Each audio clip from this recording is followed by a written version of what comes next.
Leadership Summit.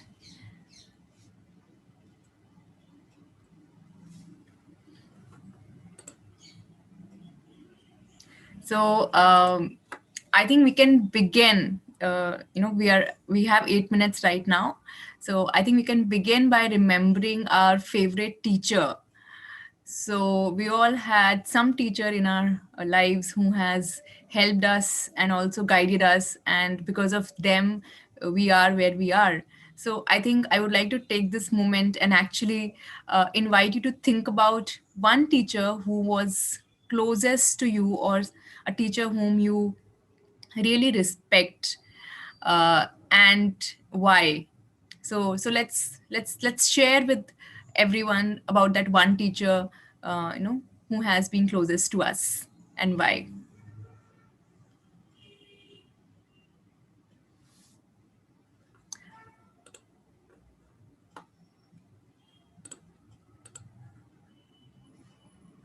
So I can begin with my teacher. So the favorite teacher that I had, his name was Arun sir, and he was my tuition teacher.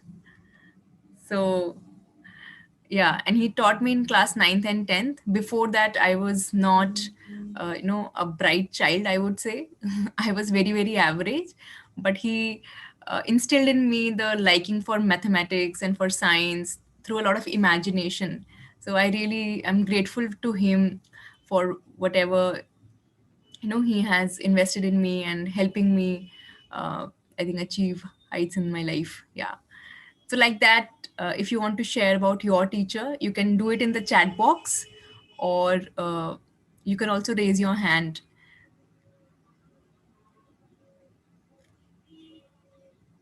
Sunita ma'am seems smiling.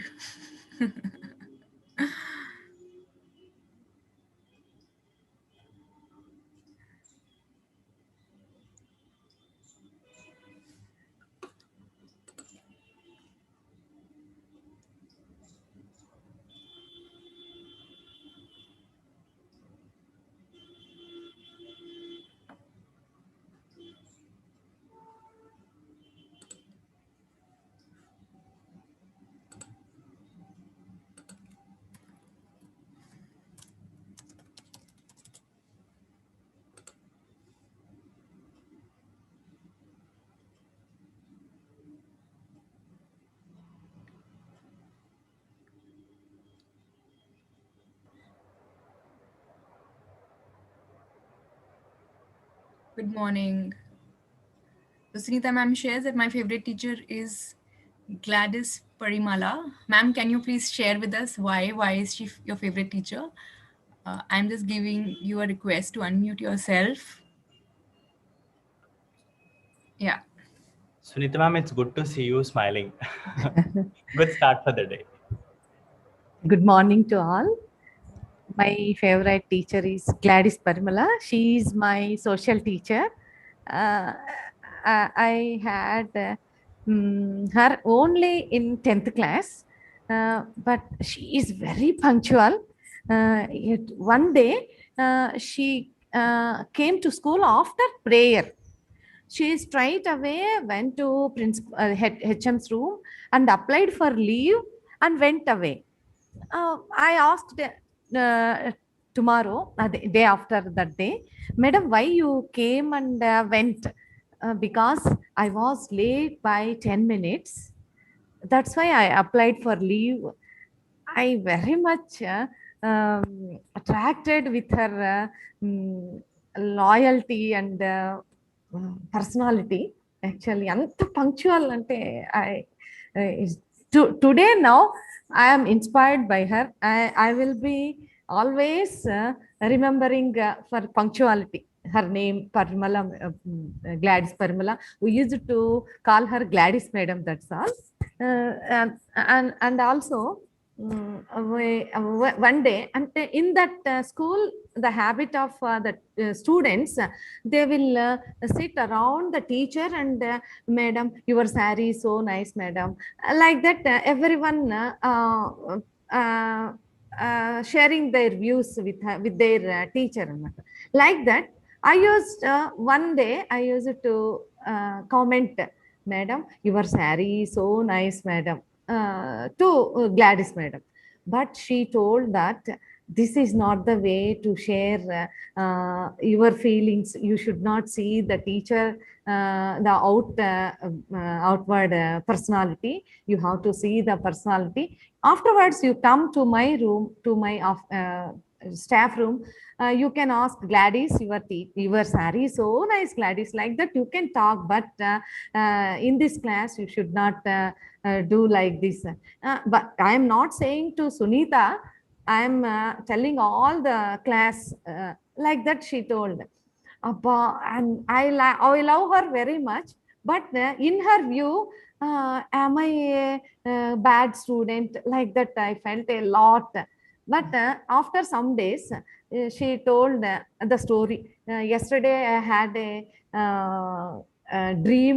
In the dream, Sunita came. Like that, she started saying like that. Abbo, I felt a lot. Madam has not a negative feelings towards me. So I was very happy from that day onwards. Like that, today also I am chatting with her. I am in touch with her. So I love her very much, very much, very much. Thank you. Ma'am. Thank you for sharing with us about your favorite teacher, Gladys ma'am. And I think yesterday also we spoke about the teacher-student bond. So I can definitely see that being developed, being flourished during these stories that you're telling us. So thank you for sharing. We also have some more responses on the chat, which is Snehalata, madam. So she encouraged me a lot. So this is from ANTP. Farina ma'am has shared this. NS teacher Akshal Kalyani ma'am. So ma'am, Venkatama ma'am has shared that.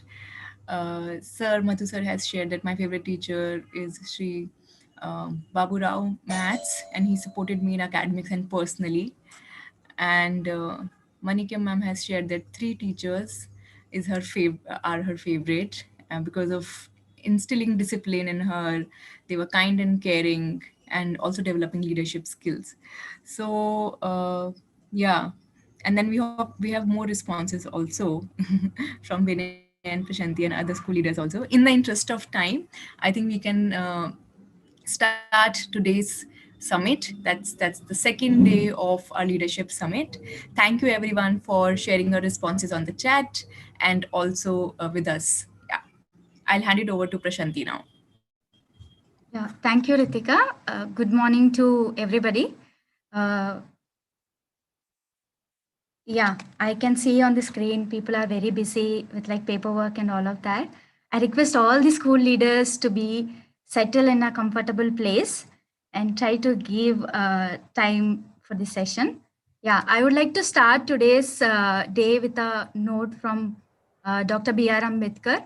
I measure the progress of community by the degree of progress which women have achieved. I repeat, I measure the progress of community by the degree of progress which women have achieved. With this note, I welcome all the school leaders from all welfare societies from AP and Telangana, and also school leaders from Kenya program also. I still see people little occupied with other work. I request you to be seated comfortably. Yeah, thank you so much. So today we will try to get little more comfortable with using Zoom, and also we will try to know each other similarities. అంటే కొన్నిసార్లు మనకి ఇష్టమైనవి వేరే వాళ్ళకి కూడా ఇష్టమై ఉంటాయి. అవి ఏం చేస్తామంటే కొన్ని చిన్న చిన్న క్వశ్చన్స్ ఉంటాయి స్క్రీన్ మీద. నేను I also read it out for people who are having network issues. So ఆ స్టేట్మెంట్స్ కి మేము చాట్ బాక్స్ యూజ్ చేస్తాం, ఎమోషన్స్ యూజ్ చేస్తామండి. సో ఫస్ట్ స్టేట్మెంట్ ఏముందో స్క్రీన్ మీద let's see it. If you had a healthy and tasty breakfast, use hand raise option. So participants అన్న దాని మీద క్లిక్ చేస్తే మీకు హ్యాండ్ రేజ్ అనేది కనిపిస్తుందండి. ఆర్ మీ పేరుకి ఎదురుగా కూడా హ్యాండ్ రేజ్ ఆప్షన్ ఉంటుంది, అది కూడా యూజ్ చేయొచ్చు. I also see people physically raising your hands. Sunitha ma'am అయితే వేవ్ చేస్తూ ఉన్నారు. Thank you so much ma'am. Yeah, even I had a very healthy and tasty breakfast made by me. Yeah. Yeah, thank you. So many hand raises. So it gives so much of energy for us to start a day. Let's go to the next one. ఇక్కడ తెలుగులో ఉంది. So the statement is that 3 కాళ్ళ ఏనుగు చెరుకు తింటుంది బొగ్గు ఉమ్ముతుంది. So you can use chat box. I'm sorry for people who can't understand Telugu. Please do excuses. ఈ పొడుపు కథకి ఏంటి ఆన్సర్? వెంకటమ్మ మ్యామ్ పొయ్యి అని పెట్టారు. స్కూల్ లీడర్స్ అనిపించుకున్నారండి. Everybody got it. ఇంకొంచెం స్పెసిఫికేషన్ ఉంది దీంట్లో. 3 కాళ్ళ ఏనుగు చెరుకు తింటుంది బొగ్గు ఉమ్ముతుంది. ఇంకొంచెం స్పెసిఫిక్. పొయ్యి అన్నారు, ఏం పొయ్యి? క్లూ ఇచ్చేసాను నేను. కర్రల పొయ్యి. Yeah, thank you so much అండి. That's correct answer. కర్రల పొయ్యి, కట్టెల పొయ్యి అని కూడా అంటారు కొన్ని ఏరియాస్లో. Yeah, next question. How many of you enjoyed watching black and white movies? ఇప్పుడు అన్ని కలర్లు ఎడిషన్స్ వచ్చేసాయి. యా, ఉప్పలపాడు నుంచి మ్యామ్ హార్ట్ పెట్టారు. So if you love them you can use love అనే సింబల్. రియాక్షన్స్ అనే ఆప్షన్లో జూమ్లో కింద మీకు కొన్ని ఎమోషన్స్ ఉంటాయండి. మీకు అది ఇష్టమైతే లవ్ అనే దాని మీద క్లిక్ చేయొచ్చు. In case you don't like it you can thumbs up అన్నది యూజ్ చేయొచ్చు. మనకి జూమ్లో వీ డోంట్ హ్యావ్ డిస్లైక్ని రిప్రజెంట్ చేయడానికి ఆప్షన్స్ లేదు కాబట్టి we are using all of this. If you like black and white movies you can click on heart. I can see many hearts. Even I like watching black and white movies. Yeah, thank you so much. Throughout the session you can use any of these emotions to express to your views towards the sessions. Yeah, thank you so much. We'll move to the next one. ఇంకొక పొడుపు కదండి. ఎగిరినా ఎగురును, పోయినా పోవును, నడిచినా నడుచును, నోట మాట లేదు ఏమిటది? You can use chat box అండి.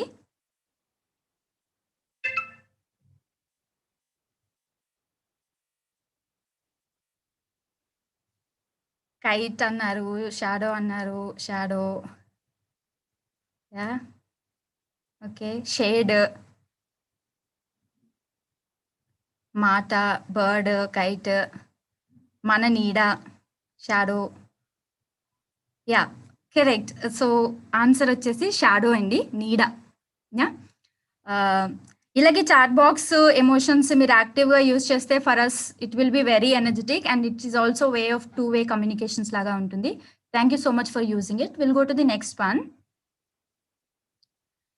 So if you think of a summer upcoming like heater summer, what comes in to your mind?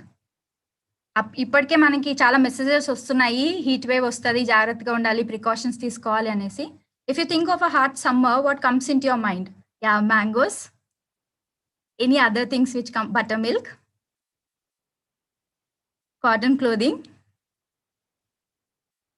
AC, corona second wave, maybe త్రాగే నీరు, హాలిడేస్. చిగురు అని కూడా వేశారు. హాట్ అంబ్రెలాస్, వడదెబ్బ, ice creams, drinking water, mangoes and water melon, jasmines. Yeah, very nice. చిరుజల్లు. Yeah, thank you so much అండి. Yeah, all of these నేను రెజొనేట్ అవుతున్నాను. మ్యాంగోస్ అంటే స్పెషల్లీ అమ్మమ్మ వాళ్ళ ఇంటికి వెకేషన్కి వెళ్ళినప్పుడు సమ్మర్లో best mangoes. Yeah, thank you so much. And ఎక్కువ హాలిడేస్, సమ్మర్ అంటే హాలిడేస్ అండ్ ఫ్యామిలీ టైం ఒకటి. Thank you so. పికిల్స్, చాలా వేరీడ్ రెస్పాన్సెస్ ఇస్తూ ఉన్నారు. It also shows that you are attentive towards this session. Thank you so much అండి. Yeah, next one. తెల్లని మడిలో నల్లని విత్తులు చేతితో దున్నుతాం, నోటితో చల్లుతాం. తెల్లని మడిలో నల్లని వత్తులు చేతితో దున్నుతాం, నోటితో చల్లుతాం. లెటర్స్, కస్టర్డ్ యాపిల్, బుక్, సీతాఫలం, కస్టర్డ్ యాపిల్, అక్షరాలు, printed book, letters. Yeah, correct అండి, సీతాఫలం. Yeah, thank you so much. మీరందరూ చాలా యాక్టివ్గా పార్టిసిపేట్ చేస్తూ ఉన్నారు. So today is day 2 of leadership summit. Day 1లో ఏం జరిగిందో మనం చూద్దాము. We have made one short video of like the overall view of like what we have done in day 1. Let's see that and try to get an understanding. Prasanna ma'am, can you please share that?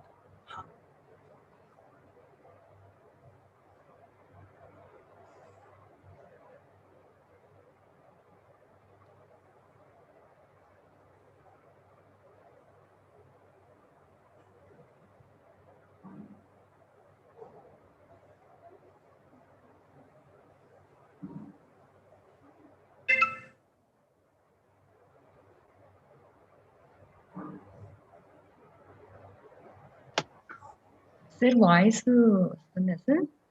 We can't hear ma'am. Play out. Okay, okay. Sir.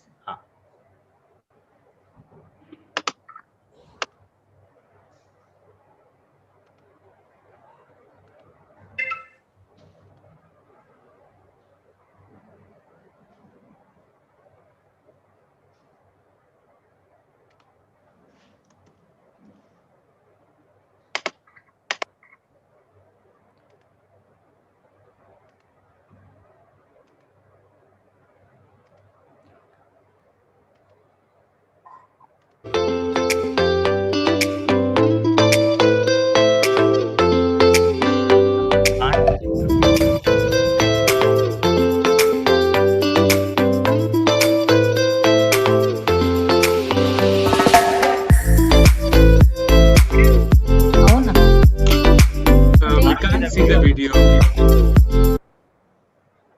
Okay, ma'am, please stop sharing the screen. We'll get back to the video a little later. Maybe we can finish the schedule. Huh? Yeah. Sorry, Andy, for the technical problem. So day 1 we have like Ma'am, stop sharing the screen. Anand రావడం లేదా? Okay, Prashanti, we can go for this one and we'll get back to the video later. Okay. Yeah. So same thing. Video lo emundo, I'll give a gist of it, Andy. So day 1 we have 3 speakers with us, and each speaker has focused on key aspects of the day. So Ishta has spoken about self-defense. She mentioned that self-defense should be a lifestyle. It should not be like an event.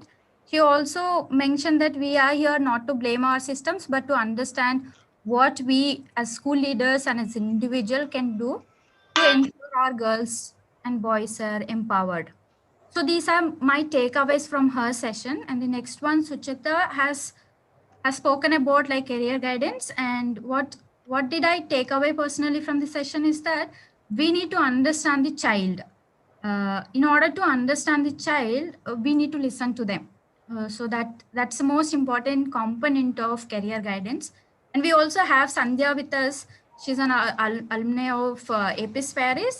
From her journey of like climbing Mount Everest, what I personally got connected is that she had given a message to all school leaders that we need to encourage students and provide required support to them, so that she also said that we girls never put you down. I think it's very strong statement coming from student. Yeah, these are my takeaways from day 1, and let's see the schedule of day 2. So we have multiple speakers today focusing on various components of school leadership and also girl-child empowerment.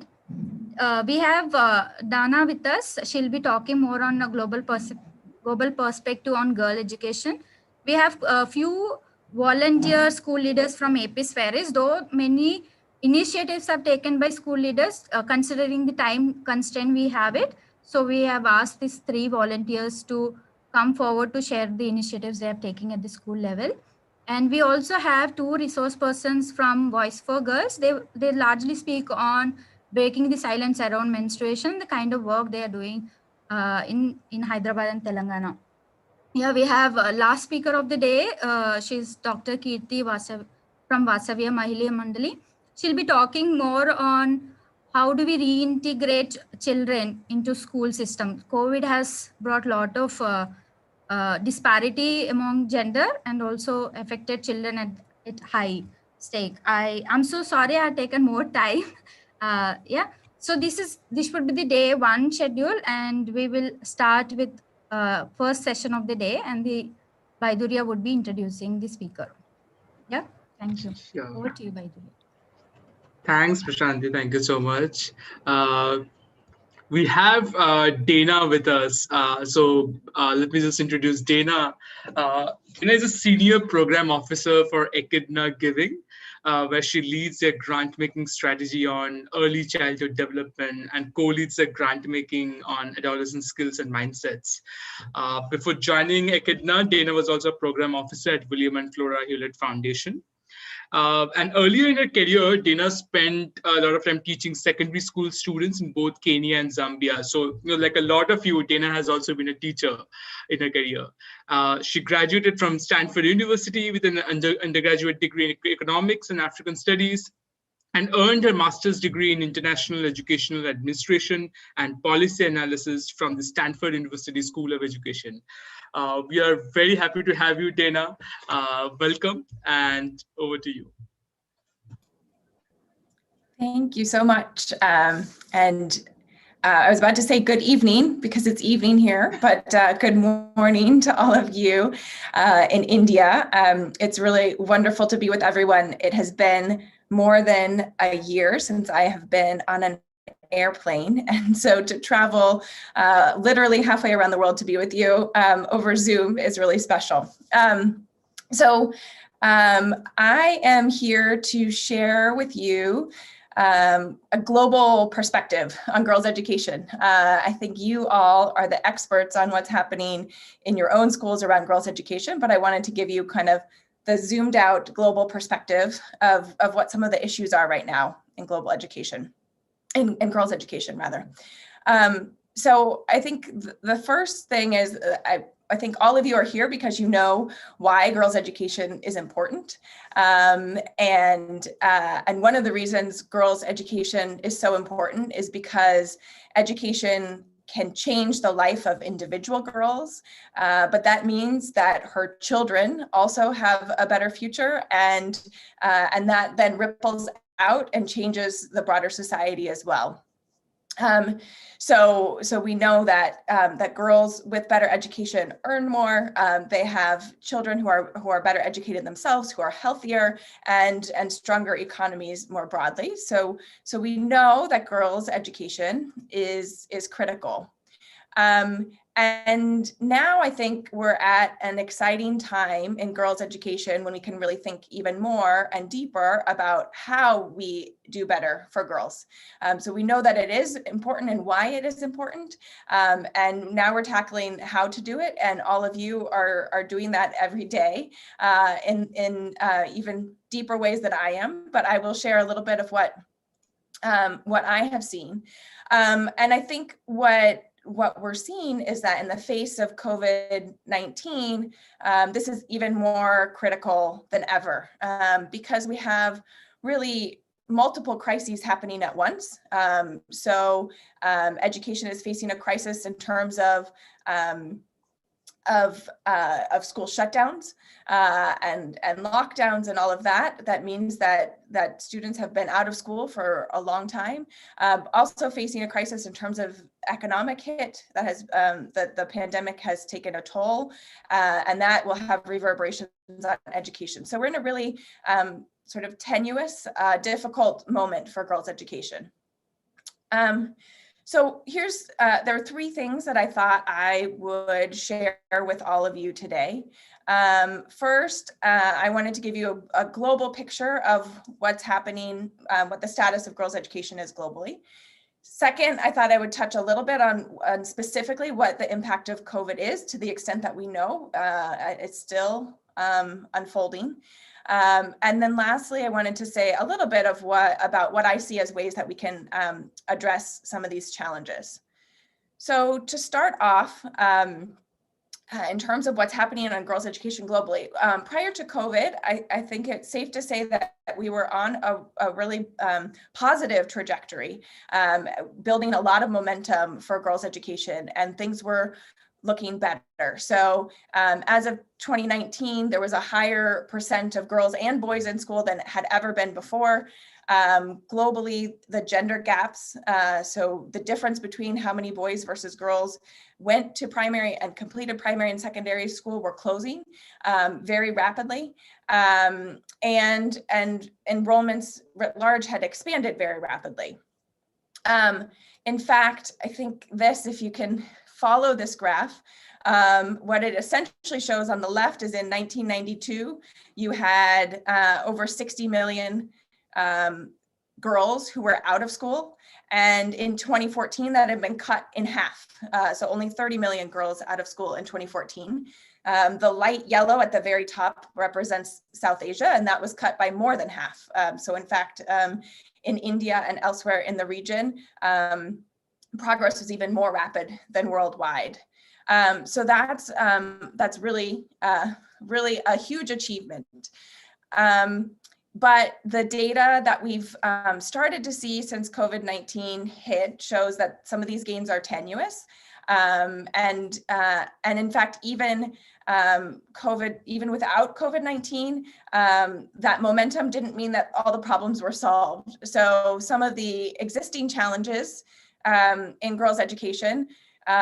So one is that even if you have gender parity in education in terms of enrollment, even if as many boys as girls are going to school, there's still the challenge of both boys and girls not learning what they need to learn in school.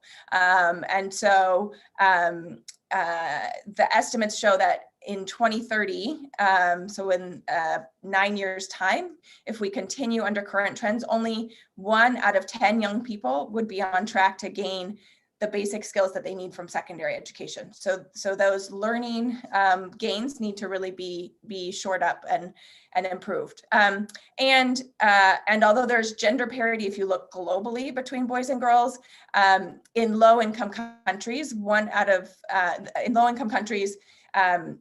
there's still a gap, and 5 million more girls than boys are out of school in those countries. So still some ways to go.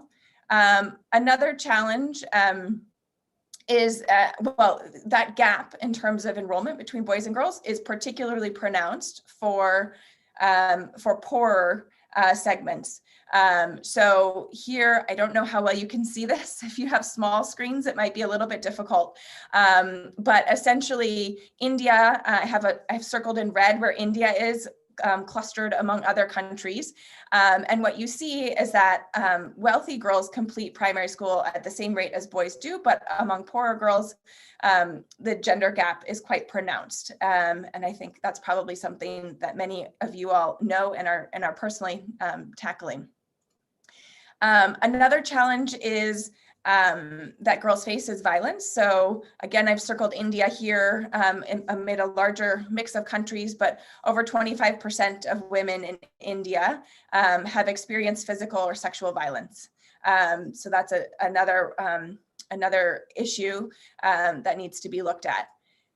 And then another issue, so we know that, as I shared before, that there are lots of girls and boys who are going through school systems without learning what they need to learn.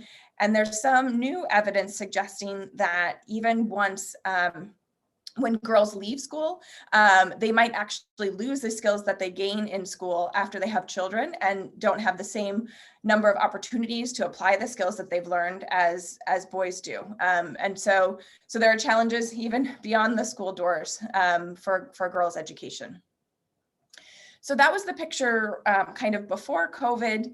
How has COVID-19 come in and affected what's going on?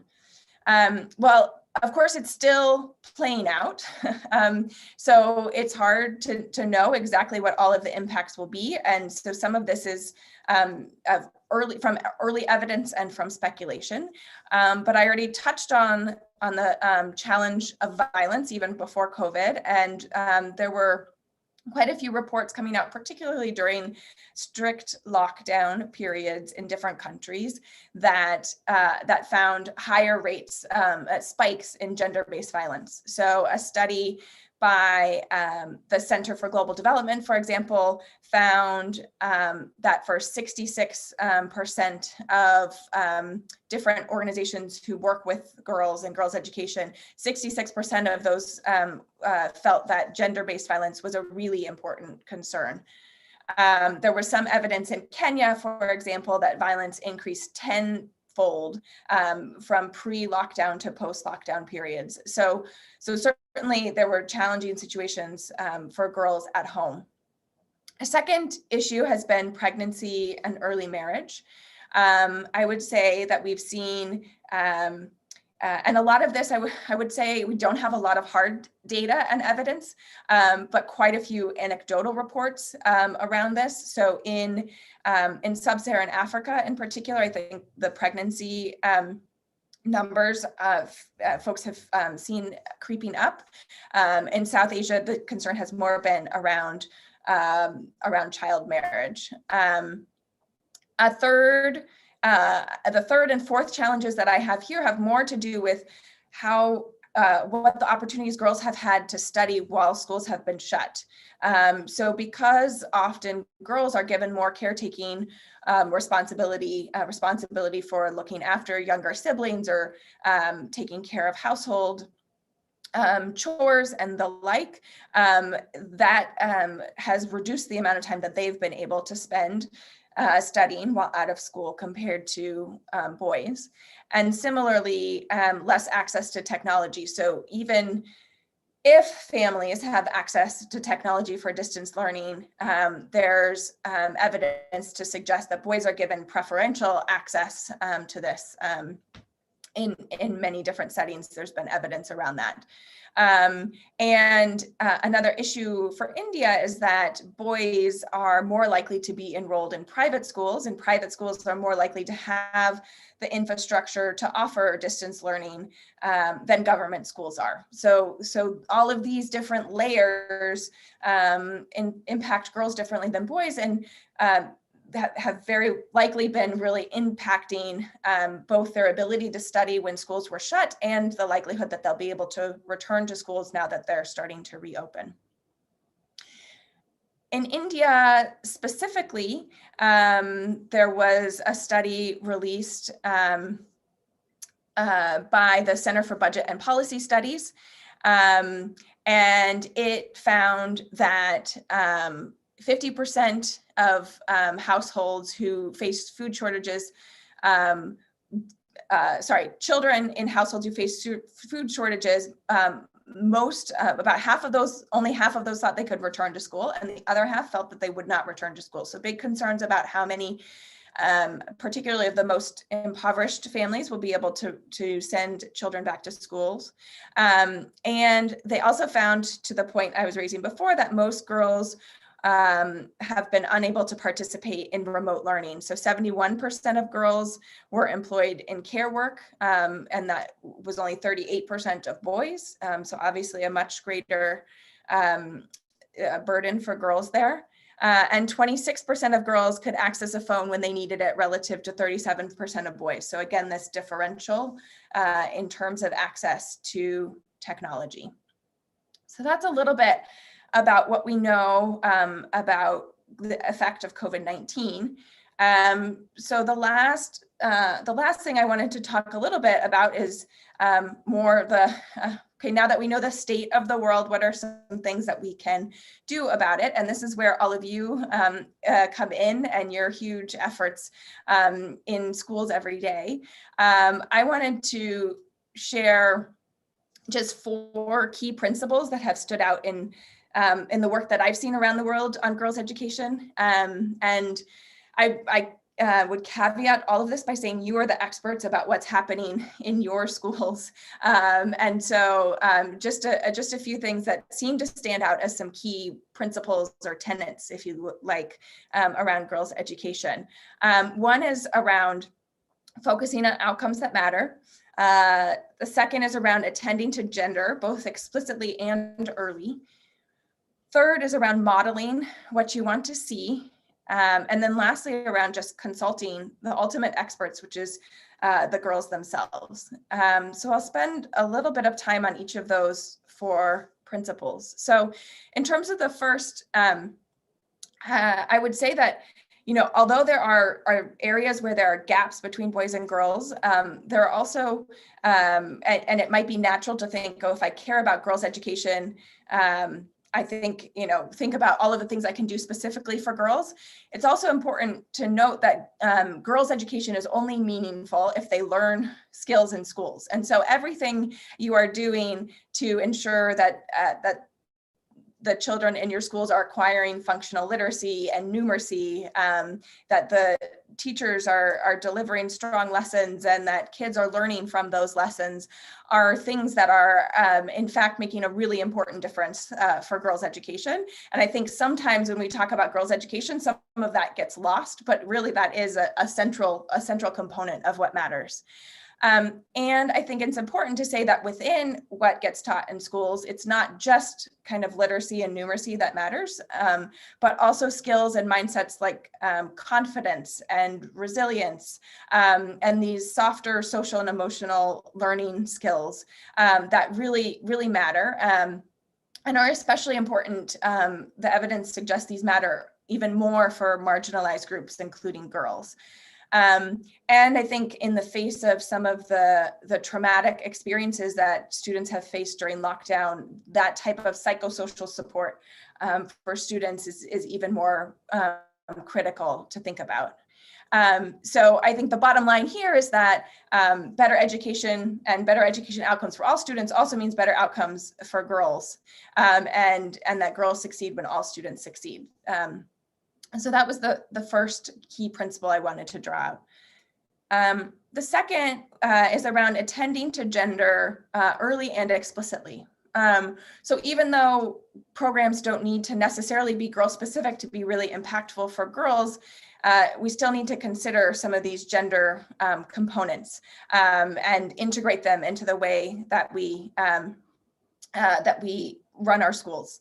And so I think part of this is really thinking about how schooling itself can sometimes reinforce gender inequalities. So even though we think about school being a protective force for girls, that when they go to school, they are less likely to face gender-based violence, sometimes schools themselves can be places where girls face these types of challenges. And so really examining what's happening in the environment and how girls are experiencing that environment is really critical. And I think, we've also seen the power of teaching explicitly about gender and gender norms within the school environment as a way to begin to shift those norms. So there's an organization called Breakthrough working in several states in India with middle school students to really examine and look at how gender shows up in those children's lives. So they ask middle school students to really, boys and girls, to think about, what do you do after school? What does your sister do after school? Really begin to understand, oh, I get to go play cricket when I come home from school and my sister helps cook dinner. Why is it that inequality exists in the household, and how can we begin to shift that? And how can I, as a brother, help my sister with chores so that everyone can finish more quickly and have some leisure time? And they've actually seen that having those explicit conversations about what's happening with gender has shifted the way that those students perceive norms and their own roles in those. And I think the other thing on the starting early about this is just to say that a lot of gender norms get fixed very young. So even though we often talk about girls' education when girls hit adolescence, actually thinking even about pre-primary and what's happening in Anganwadis in terms of how girls and boys are shaping their gender norms can really matter.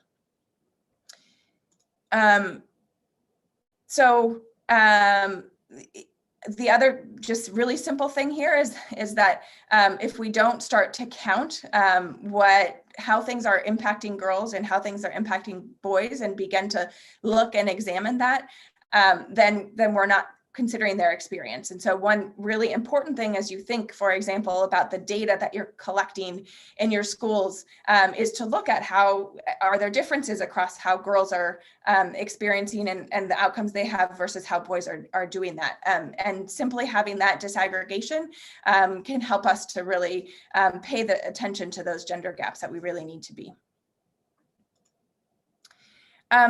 So then the third principle I wanted to talk about is modeling, modeling what you want to see. And kind of the simple way to think about that is girls can't be what they don't see. And so I think to the extent that the content and examples and things that girls are seeing help to promote an expansive vision of what they can do as girls, it can be really powerful. I think that's also where many organizations find it important to integrate role models or mentors into programs so that girls see someone who is just like them and have completed school, have achieved things, so that they can see that as a viable path for where they can go as well. And then I think the other thing is once individuals begin to think differently about gender, it often means they begin to see how those dynamics show up in their own relationships. So you may begin to see how this plays out among teachers within your school, for example, and be ready to tackle that and think about that as well.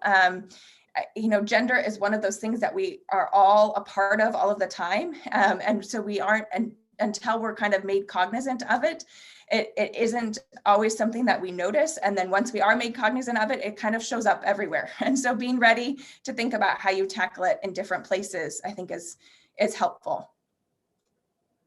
In India, there's some good research on the effect of reservations for women at the panchayat level, and that when those reservation systems were put in place and there were more women panchayats, that changed parents' aspirations for their daughters and meant that parents were 14% more likely to say that they would let their daughters study beyond secondary school as a result of that. So, just having more opportunities open up and having, and girls being able to see a different path for themselves can make a really, really big difference.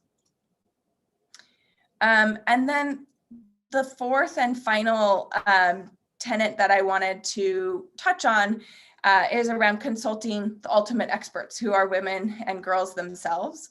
And it's them who knows the problems that they are facing. And a lot of, like I said at the beginning, a lot of what I'm saying, I'm painting with broad brushstrokes with a global perspective is that, right? I can't get into the nuance of what's happening in your schools, but the girls in your schools do know what they're experiencing and can be engaged directly to understand what those experiences are and how you can better support them.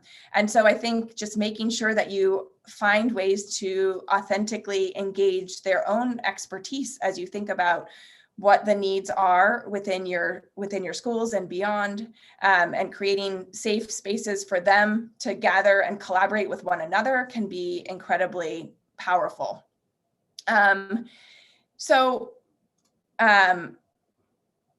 I think, yes, this is as simple as that. Follow the lead of girls and women. I think they're the ones who know best what they need.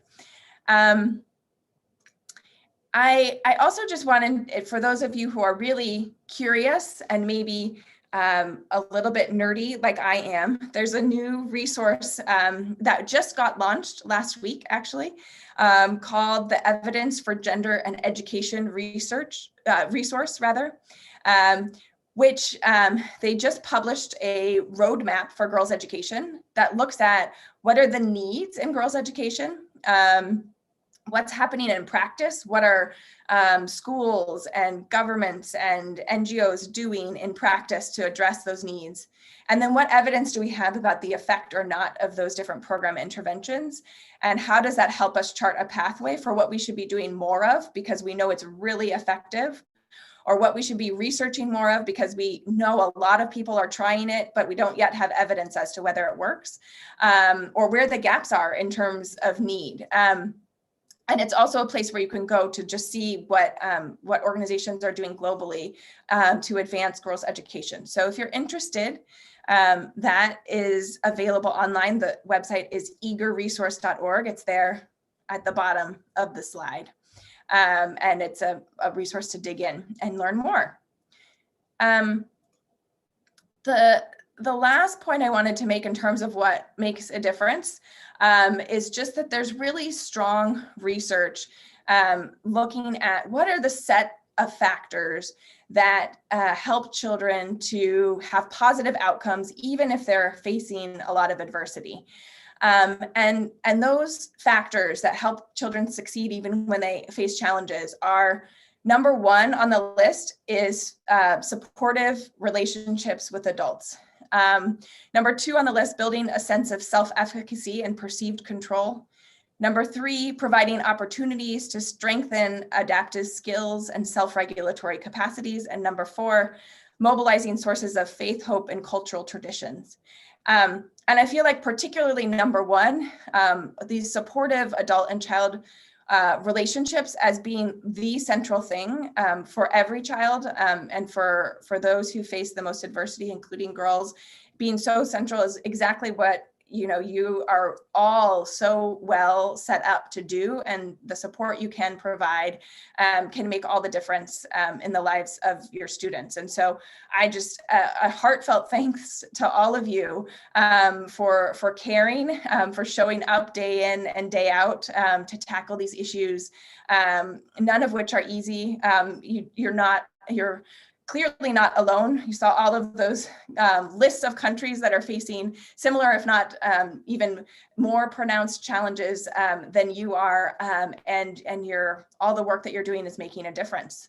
If I can leave you just with three takeaways, I think it would be, number one, even though girls' education has made tremendous progress, we might be losing some ground here with COVID, which means that, number two, we have both a crisis and an opportunity to make a really big difference. And number three, you all are particularly well positioned to be champions who can make a big difference on these issues. So I'll stop there, and just a huge thank you for letting me be with you and for helping me virtually leave my house this evening, and wishing you all well in the important and critical work that you're doing for girls. Thank you, Dana, for this 20 minutes of Insights Short. I know that it's a night time for you, and you had to make some arrangements to be able to give these 20 minutes insights to all of us. But I think it was really, really helpful and insightful for all of us. So some of the things I think which came out from me was that the point that you spoke about, consulting the girls themselves to solve this problem. I think following the lead of girls and women, I think it's really, really important for all of us actually to identify needs by speaking to them and actually following their lead. And even role models and mentors, I think is a really important point. Just having those role models can help us to see that there is a possibility of becoming, something. And then the last one, I think yesterday also in our session, one of the key points came out is having one supportive adult and how it can make a difference. And I think your presentation just reiterated that point for all of us. And we had a huge discussion yesterday specifically on this point. So thank you for bringing all these research insights to all of us. I think it was a delight having you. And yeah, thank you. Thanks, everyone. Have a great rest of your sessions.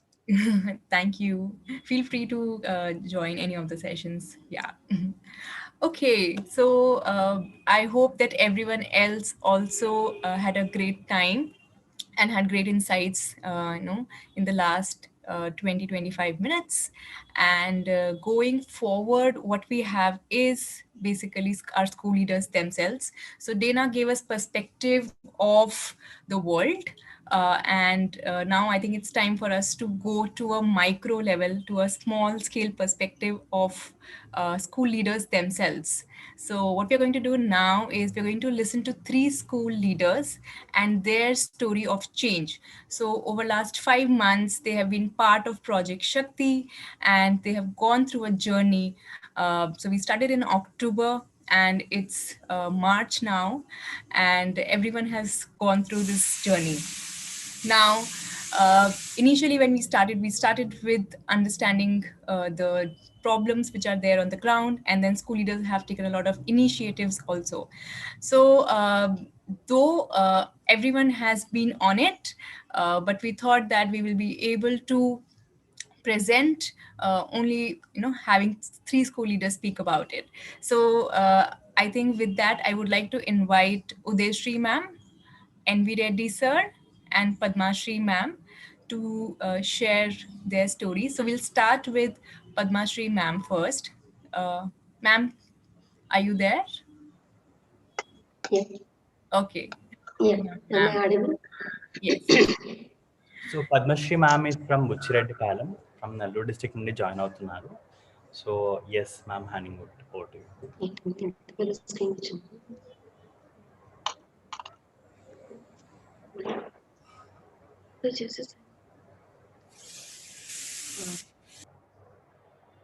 Respected all dignitaries, a very good morning to you all.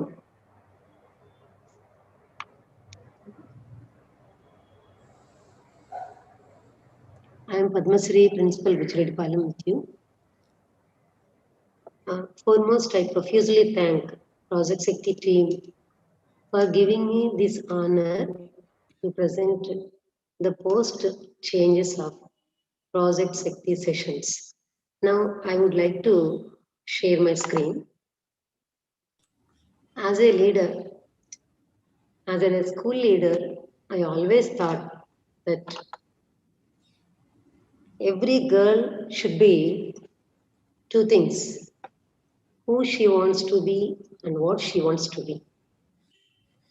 So, identifying the focal points of the students, I tried to call and talk to the parents and counsel the parents and in-laws of all the girls who got married. As I thought that providing education to a married girl in our residentials is impossible. After these talks, I could succeed in bringing them back onto the track, and even 2 students into the campus.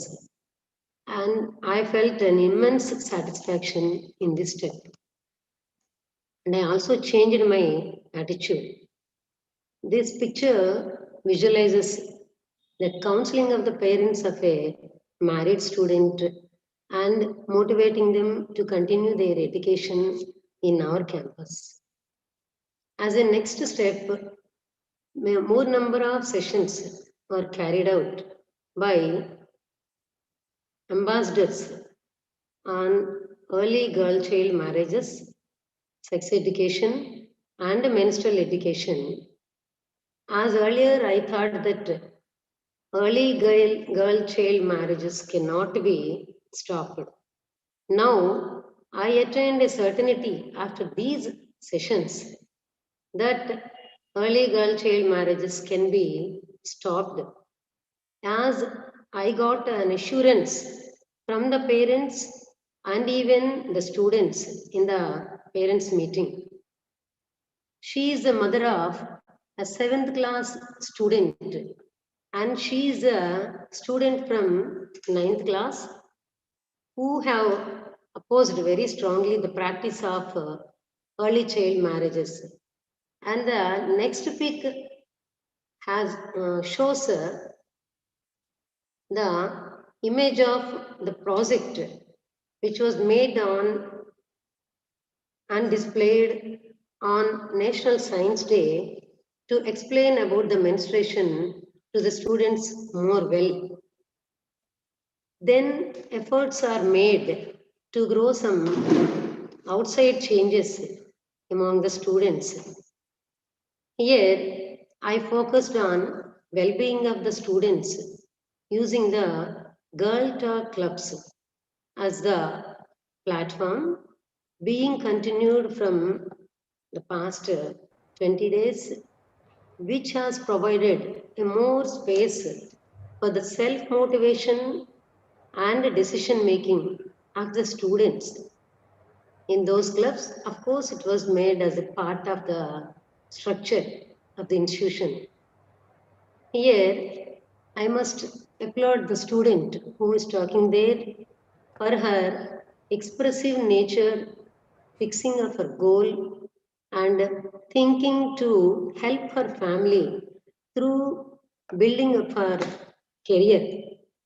And in the second pick, it was a casual talk with our intermediate students where they have assured me that they won't get married unless they are occupied well. In addition to this, AV screening of successful and some inspiring women is also extended to our students to improve the spirit of girl-child education and women empowerment. Here, the students are being inspired by seeing the story of Srimati P. Rajkumari, IPS, alumni of APS Ferris, and they are being inspired, they engage. And in the second pick, it has awakened about the importance of girl-child education to the students who are watching the story of Srimati Savitri Bai Phule. As it is just now, it is said by Dana that education changes a girl's future, then her family, and the world's future. Hence, we tried impart the importance of the girl child education by showing them that video. See, in this way, we try to bring some inside changes and outside changes by the impact of Project Shakti sessions. It is obvious that though we are conducting many activities for the well-being of the students, this much of focus wouldn't be there without Project Shakti. And it would be an individual fight for all the principals, of course, school leaders, against these child marriages without Project Shakti. Now it became like a movement. I myself has been boosted with a good change in my attitude and a great confidence. And I also feel that students may become self-motivated and career-oriented. Here, hence, I feel that I ought to thank Project Shakti team on behalf of our school, students, teachers, and also parents. And I assure my wholehearted effort, along with AP's Ferris family, to continue this and aspiring the changes to be elevated in future. With this, I conclude my presentation. Thank you, Vananda. Thank you so much, Padmashri ma'am. I think it was really well done. For me, the highlight was the last bit that you mentioned about, how this has also impacted a personal change within you. And I think all the initiatives that you have done, especially, getting one of a notable alumni to our schools and also having videos. So multiple medias and multiple means have been used to sort those changes within the children. So thank you so much for that, ma'am. I'm sure all of us are very inspired. Like Prashanti said in the beginning, so many school leaders have, like all the school leaders have done fantastic job, but just for this summit, we had to, invite a couple of them to just come and share with us. So that is Padmashri ma'am from Buchireddypalam. We'll move on to the next school leader, Andy. Now we have N. Venkatram Reddy sir from Rayachoti, Kadapa district nundi join avutunnaru. So sir will also be talking about what are the different changes that Project Shakti has gotten to do him in all the structural changes within the school and also any sort of changes within as well. Sir, can you please tell hi to all of them? Thank you, Vinay. Yes, sir. Good morning to all of you. I am N. Venkatram Reddy, school leader, AP Balavi Gurukulam, Raichoti. At the outset, I would like to thank our Social Welfare Society as well as Alokit for having introduced Project Shakti in our institutions, because Project Shakti has got a very powerful note. The sessions have influenced almost all the school leaders in such a way that our schools should be running in a right way, and our students will also be living with illuminated faces. I would like to share my own experience and how some changes occurred in me after having observed Project Shakti sessions. First of all, I used to be just not giving much freedom to our teachers or students and other stakeholders whenever I used to conduct some meetings. But after having got some view and after having listened to the sessions of Project Shakti, I could change myself, because I became passive listener to the people who are before me. I gave much freedom to them to speak, and I used to listen, and then only I will think what is the situation and what they are expressing, like that. So for all the stakeholders, as well as our teachers, our students, or our family members, or outside, anywhere. So I became a passive listener for some time. After having got everything from them, then only I used to conclude. So that is what I could have a great change in me. So that is it is just because of Project Shakti, which showed that we should forget our just what we are, our position or our capacity. Then we have to give full freedom to others. So the madam, second photo, madam. Yes, sir. Just one second. Next, I would like to relate one incident that happened in our institution. So during COVID-19, madam, next photo, madam.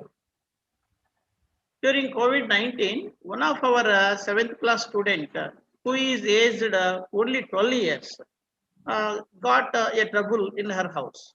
Her parent, especially her mother, who returned from Gulf countries, forced her to marry. So everything was arranged for marriage, but the girl was not at all interested. So the news reached us by the help of some other neighbors. So immediately we responded. Of course, such incidents happened in our institutions previously also, but we had no such concern. So after having gone through the sessions of Project Shakti, there had been a great change in our mindset also. So immediately I have taken our house teacher, and I also consulted the panchayat secretary and the police, and rushed to the house of the child, and immediately just gave counseling to the parents for a long time. So after so much of convincing, the parents accepted that the girl will be sent to school. So after 2 days, the girl has come to our school, and now she is very happy and she thanked a lot.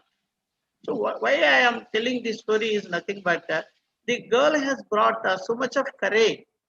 The incident has got so much of courage in many of our students, because our students are given assurance by the principal, by the teachers, that they are here to just have some concern for us.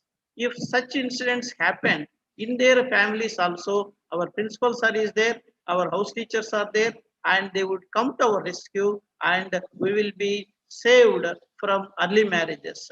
So such type of just awareness has been created even on our students also, and they are assured that if anything happens in their family, they are free to express to their house teachers as well as to the principal, so that such problems can be easily solved. So such attitude has been there in me. It is just because of the observations of Project Shakti sessions. Not only this, next photo, madam. During the data collection of Project Shakti, we have collected the problems of the students.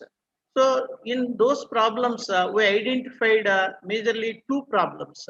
One is the in the lower classes. I mean, from 5th class to 8th class, most of the students are not aware of menstruation. What is menstruation? Why it does happen only to girls or women? So such problems, such doubts have been there in the minds of many of the lower class girls. So immediately we have taken some awareness classes with the help of our biology teachers, and the doubts of these children are clarified very clearly. Now the illuminating faces of the children assure us that they are free, because menstruation is very common. So it happens not only for them, for all the females. So they are very greatly relieved. And at the same time, we have also taken classes with the help of our biology teachers regarding reproduction.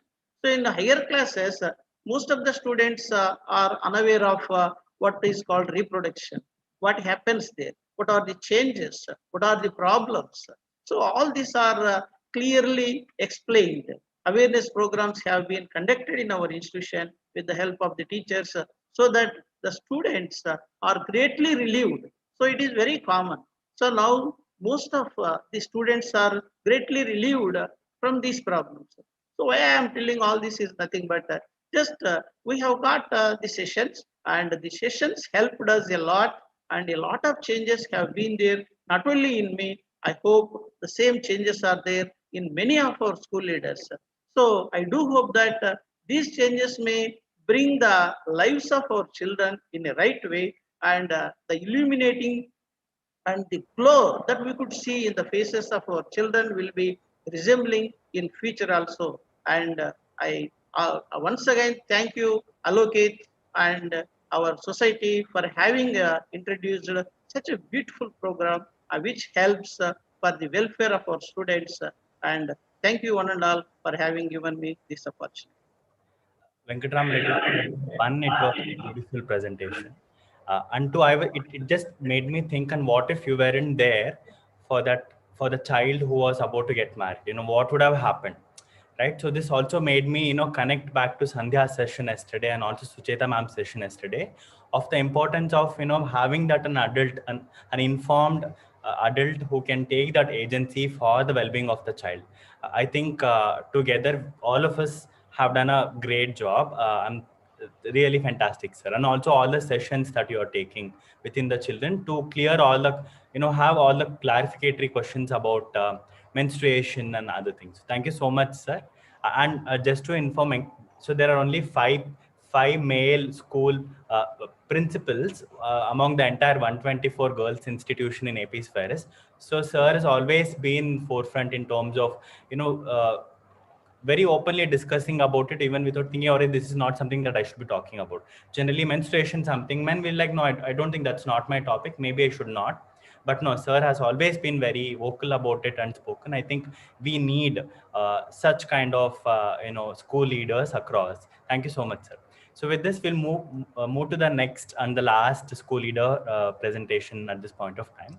I would like to request Udayshri ma'am from Kurugunta Junior Independent College. Yes, hello. Ritika, will you please play PPT for me?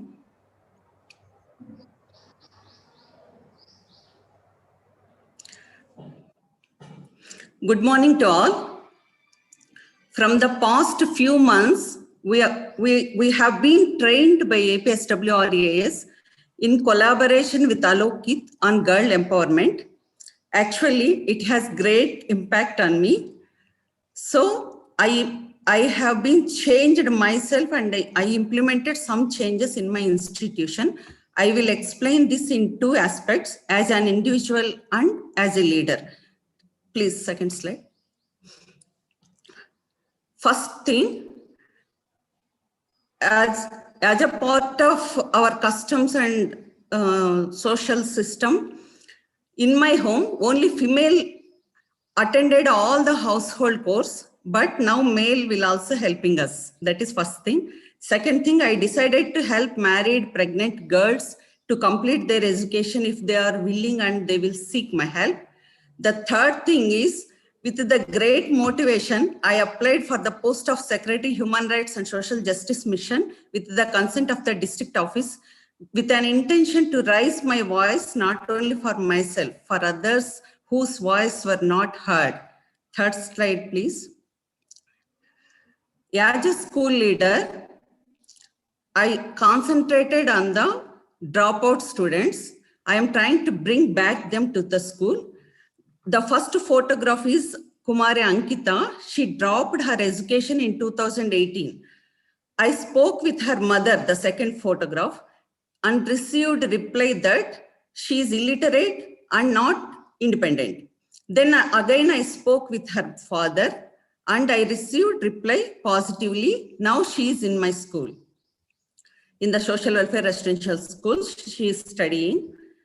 Then I will interact each and every student, and I realized that prior I used to maintain some distance with all the stakeholders to maintain discipline. But now I am providing sufficient space for all the stakeholders to express freely their fears, problems, everything, and we together resolving all the issues. Next slide, please. We selected ambassadors from parents and students also, and we fixed the responsibilities in each and every areas. We together working for all the problems, and we are moving forward to make our schools more gender responsive. Like that, I changed myself. In my family, I changed some systems. Patriarchy, we left, then everyone working in my home. And as a school leader, I am providing sufficient space to all the children and all the stakeholders. And as I applied for the secretary post to render my services, which is not implied any financial implications. And with the permission of the higher authorities only, I should render my services to empower the AP women.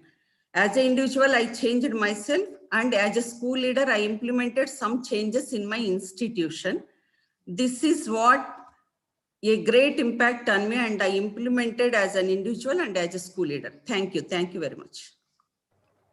Thank you, Deshri ma'am. I very strongly agree with what even DCO Chittur ma'am has written in the box, right, in the chat box of, having equal stakes, getting all the stakeholders together, because this problem cannot be fought by as a school leaders all alone. We need to have equal stakes of involving community, teachers, non-teaching staff, everyone who is, possibly who can help sustain this sort of an effort. I think ma'am is talking about, how she realized the importance of it via this program. So I think that's really great, ma'am. Hoping all of us would also do that. Yeah. So all the three school leaders at this point of time have done fantastic job of explaining what are all the changes that they have brought within school systems and structures to create that space, make those schools as gender responsive schools. And then they've also touched about all the changes that they have experienced within. So it is both changes within and also changes outside us as well. That means within the school body. And like we mentioned, Project Shakti has been started in the month of October last year, and we have come a long way. So we wanted to quickly present, show a small glimpse of what are all the various activities that has happened. Can I request Anand to quickly play that 1 minute? Analysis.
Thanks, Anand.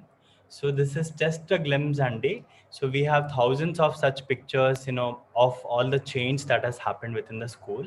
So for the interest of time, we had to quickly, get whatever that is possible. But there are so many more testimonials out there for us that will only instill hope within us. Okay. So with that, I think we are a little delayed by a couple of minutes. We'll move on to the next session for today. I would like to request Ritika to introduce the next speakers.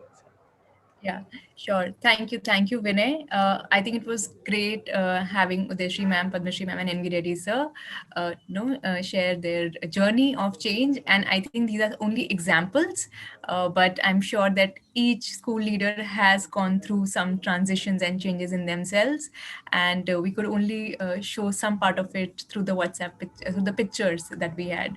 So thank you for taking out time and sharing this with all of us. Actually, we have been sitting from a long time. It's been since 9:30 we have been all sitting. So before we begin our next session, I think we should get up and take a small break, physical as well as mental. So I think for that, what I request everyone to do it, take a walk in your room. Next 1 minute, let's all of us get up, take a walk in our room and come back. You can switch off your cameras if you want.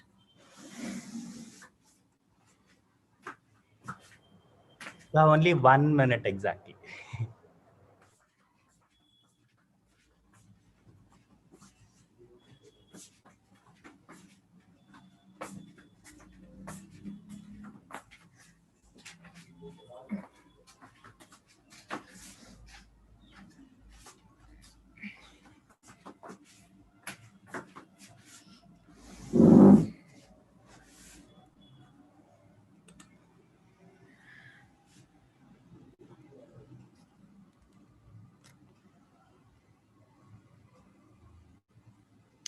Okay, I could take my walk and I'm back on my seat.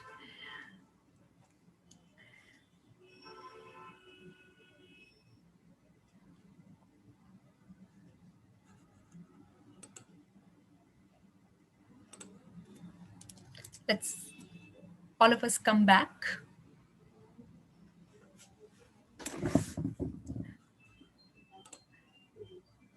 Vinay, can we have gallery view, not spotlight view if possible? We can. So in the view, you can choose gallery. Okay. It's already gallery view for it.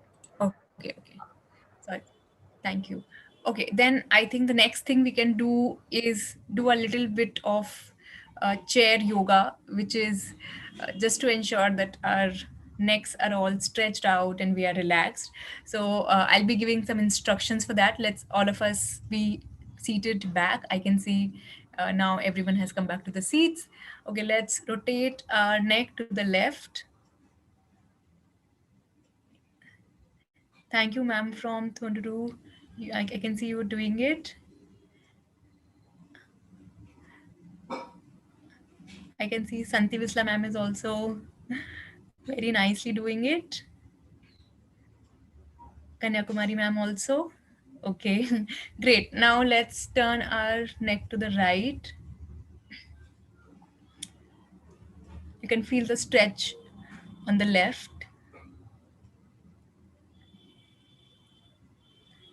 Now let's take it back. If you have any issues and it doesn't feel comfortable, you can skip that also. Don't stretch it a lot. Yeah. Now let's shake our hands. Yes. And stretch our hands like this.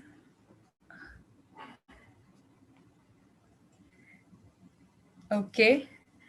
And let's turn to the left. Maybe look back at a wall that you have. This is for our spine, which is supporting us since morning. And now to the right. Okay. Let's come back and smile. Okay. Great. So now I think we're all ready for our next session. Um, and for this session, basically, we have two presenters, Vanita Prabhu and Vishwani. They are from an organization called Voice for Girls. Vanita and Vishwani, if you are there, can you just say hi to everyone?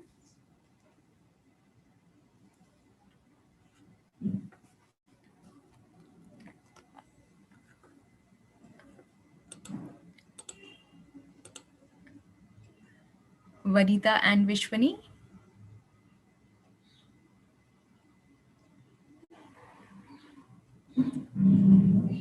Yeah, they have been given co-host at this point of time. Ma'am, you can unmute yourself. Hi. Good morning, everyone.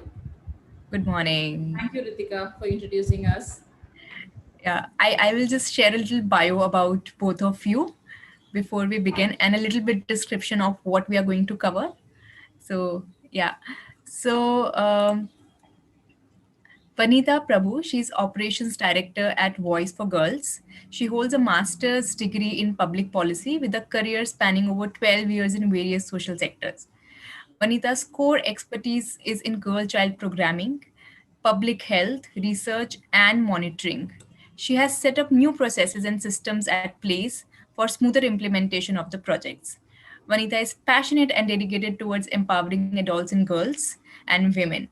She believes that educating them guides them to question stereotypes and helps them to become leaders in their communities driven with responsibility. So, this is about Vanita. Thank you, Vanita, for joining us today. Now, Vishwani, who is on the left side. Vishwani, I think it will be easier for everyone to distinguish between you both. So this is Vishwani. So Vishwani is Assistant Operations Manager at Voice for Girls. She's a development professional who has traveled and worked extensively for adults and girls child education in Telangana and Andhra Pradesh for a decade now. Her areas of interest are gender, education, and rural livelihoods. So this is about Vishwani. She has around 10 years of experience working on ground, then in the organization with students, with women, and they both are working in Voice for Girls from a long time now. So thank you, both of you for joining us. They will be covering. Mainly the topic of menstruation, which means that how can we break silence around this topic and how can we break taboos which are associated with this topic. So over to you both. Thank you so much, Ritika. Just a quick question. Do you want us to share the screen or would you be sharing the screen? If you can share, I think please good to go. Otherwise, if you are not able to, I can share. Right. Is my screen visible? Yes. Amazing. A very good morning, everyone. Ritika has mentioned, my name is Vishani and that's Vanita. So we work for Voice for Girls, and today we are going to have a little bit conversations around menstruation.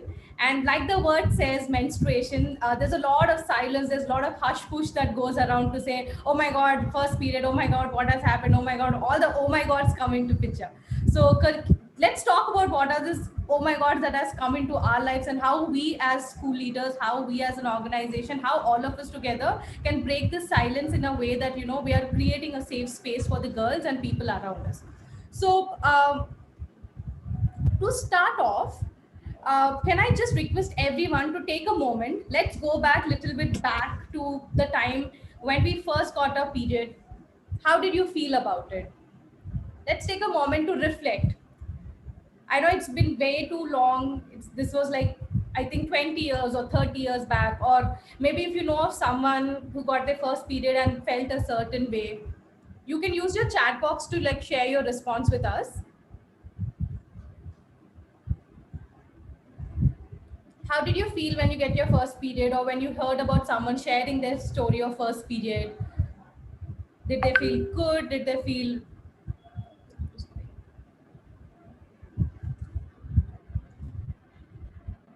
uncomfortable?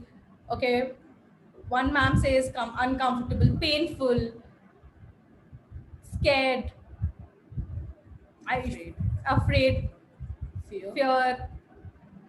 I felt what was happening. Okay, that uneasiness that came in, cramps, fear, afraid. oh my God, scared and cried, super scared, and thought that I would die of bleeding, and I did not tell my parents. Oh my God. Okay. All right. One of you had like vomitings, no idea what happened, what is it exactly. Okay. Shy, never wanted to speak about it to others, many doubts that were there, painful, don't know whom to ask, fear and shy. Right. So to sum it up, we felt uncomfortable, we felt unprepared, right? So another question, quick question, for those of you who, you know, knew something about menstruation, were you aware about the process to say, like, you know, while you're growing up, this is one of the phases that you're going to pass through, this is what that is going to happen? Did anyone give you that information?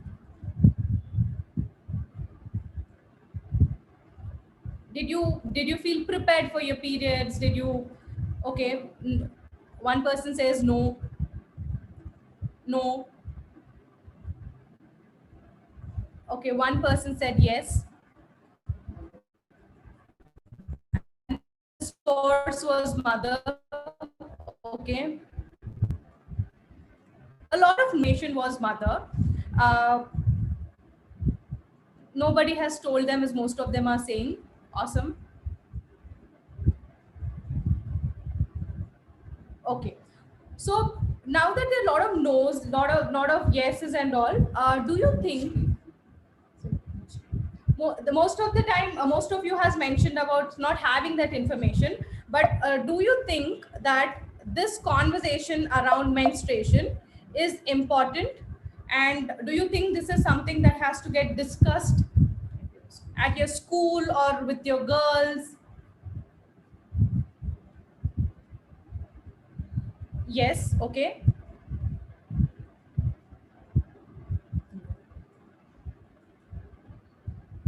A lot of them says yes. Okay. Discussion is much needed, right? A lot of you agree to the statement that the discussions around menstruation has to happen. So as principals and school leaders, do you discuss about menstruation at your school level?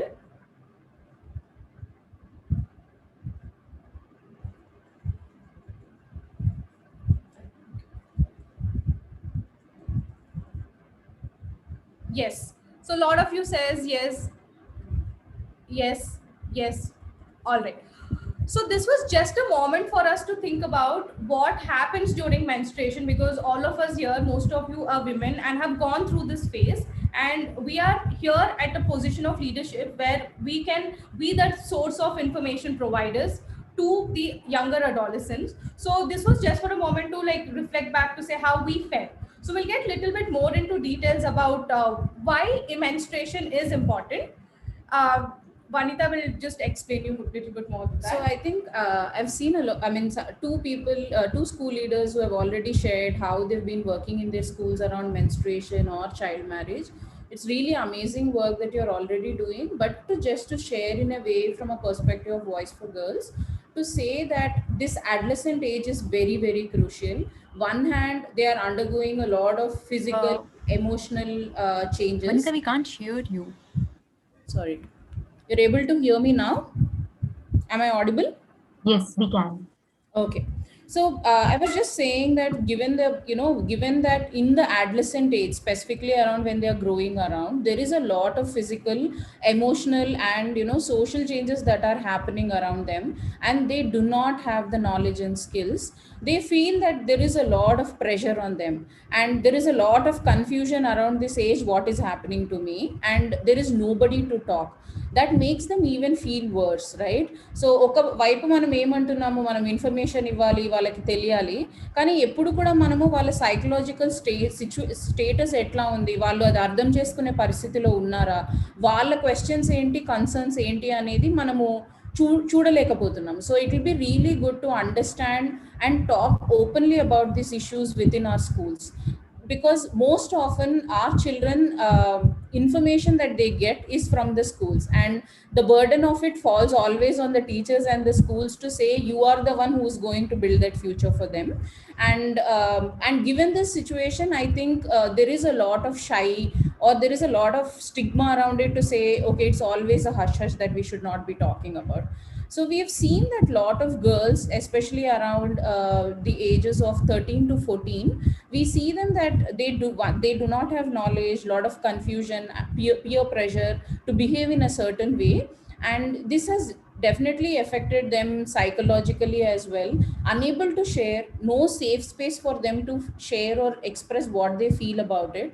And there were also certain incidences, say for example somebody is questioning you around, oh, you did not know this, you should have been more prepared. Sort of questions around them makes them feel even more uncomfortable, resulting in absenteeism in the school. And the moment they are absent from the school frequently, you would have already known that their scores are really less. Academically, the performance would have dropped down. And then we've also seen that these girls eventually vanish from the system of schooling because I did not score well, I'm not able to perform better like my other colleagues, other girls in the school, and then I would just drop out from the school. And we also have realized the moment the girl is at home, okay, amma intlo undi chadukotledu kada pelli chesesam. So like sir had already shared an incident where a child was pushed to a child marriage. These sort of incidences are quite very common across Telangana and Andhra Pradesh, and we've seen that girls at one point fall into the pressure, okay, చదువుకోవట్లేదు కాబట్టి నేను పెళ్లి చేసేసుకుంటాను. So at one point, if we are able to break this in a way to say, give them information, give them also the agency, and give them that safe space within your own schools, then we will be able to break this cycle, and these girls will continue to stay in a school, understand that it is a normal and natural process, and there is no stigma behind it. It is not just happening to me, with all my girls around it. So I think this is very, very important that we talk it out at our school level. And the data that Voice for Girls had collected, we have seen that most of the girls, when it comes to the knowledge level, like you had mentioned earlier that we were not aware, 80% of the girls are still not aware. And this is, we are talking about what, 30 years back then to 30 years right now, there is still nobody to talk to them. And this knowledge gap or the information gap is still continuing within the system.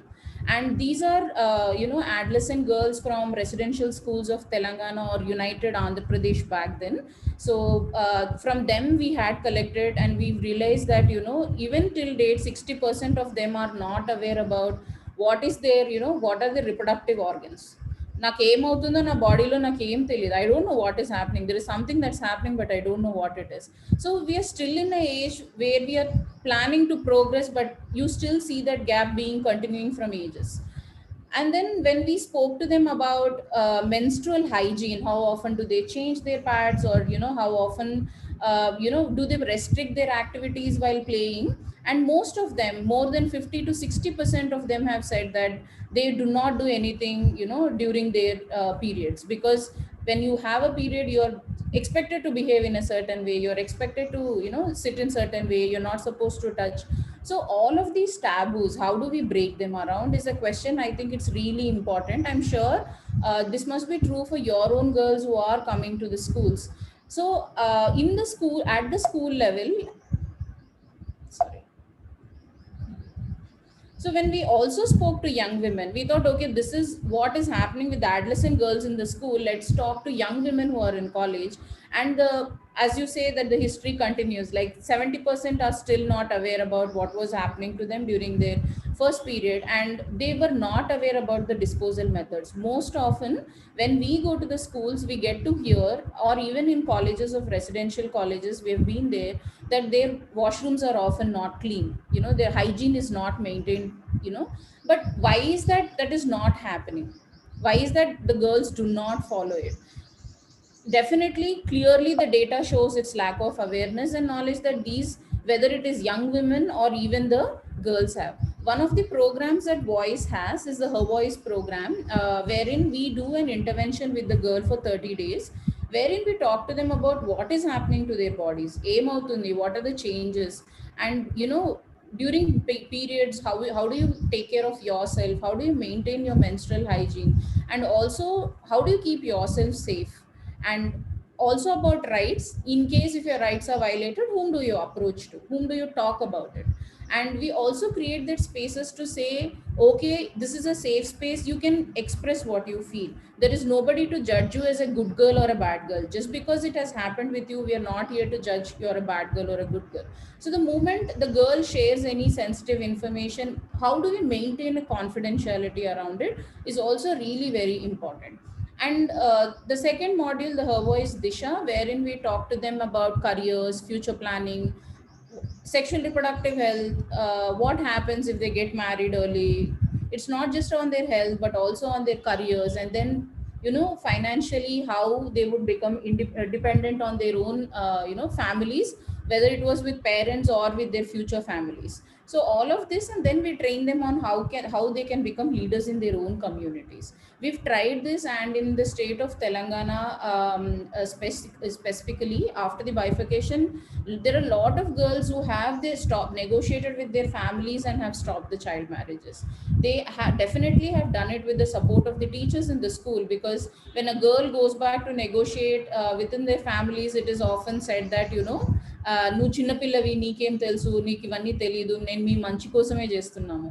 And when they get that support from the teacher who's in the school or the principal in that school, I'm getting married, I need help, I want to continue my education, I don't want to get married. When the teacher or the principal of the school talks to the parents, the negotiation becomes more easier for the girl. They are brought back into the system again without we letting go of them from the from our system, mainstream system. We have also realized that we often talk to this only to girls again. Boys to asal matladam, we don't even know what boys think about it, or are they aware about it. So when we did program with boys too, we did realize that they were completely not aware about what menstruation was, and what the menstruation process was. And I remember from a boy in the classroom, when we showed them actually the sanitary pad, he said it is the sole of a shoe because it's in the form of a shoelace. So it's the sole of a shoe. And why is this my sister wanting to buy all of this? ఇంత style చేయక్కర్లేదు, ఏం అవసరం లేదు. So they don't realize that it is an essential product, and it is not for style, and it is not for fashion. It is a much needed product. So how do we also create awareness among boys and involve them in the conversations is really, really very important, when especially when we are working with the co-ed schools again. Vishwani, do you want to add? Yeah. So I think this is the context that we were trying to establish to say, like, why menstruation is important and what Voice for Girls is doing. For a moment, if I can ask the principals to share at their school level, what are the initiatives they have taken in terms of, disseminating this information, or using the disposal or whatever in terms of menstruation, what are the initiatives that they have taken, and then maybe we can move on further and to present it from our end as well. Anything that you would like to share and would like to let this group know that this is something I've done at my school level. One of the principals, I remember sharing that he had done a focus group discussion, and then they have also collected information that the girls require information around menstrual health, sexual reproductive health, and teachers doing the session. Similarly, any other initiatives that have been taken by you in your schools, please share. Maybe you can put it in the chat box.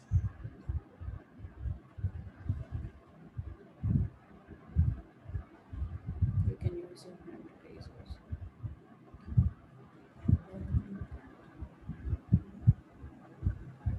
Health supervisor, knowledge about menstruation. The house mistress and the health supervisors gives them knowledge about menstruation, creating awareness classes conducted on menstrual health by PHCs and health supervisors. That's amazing.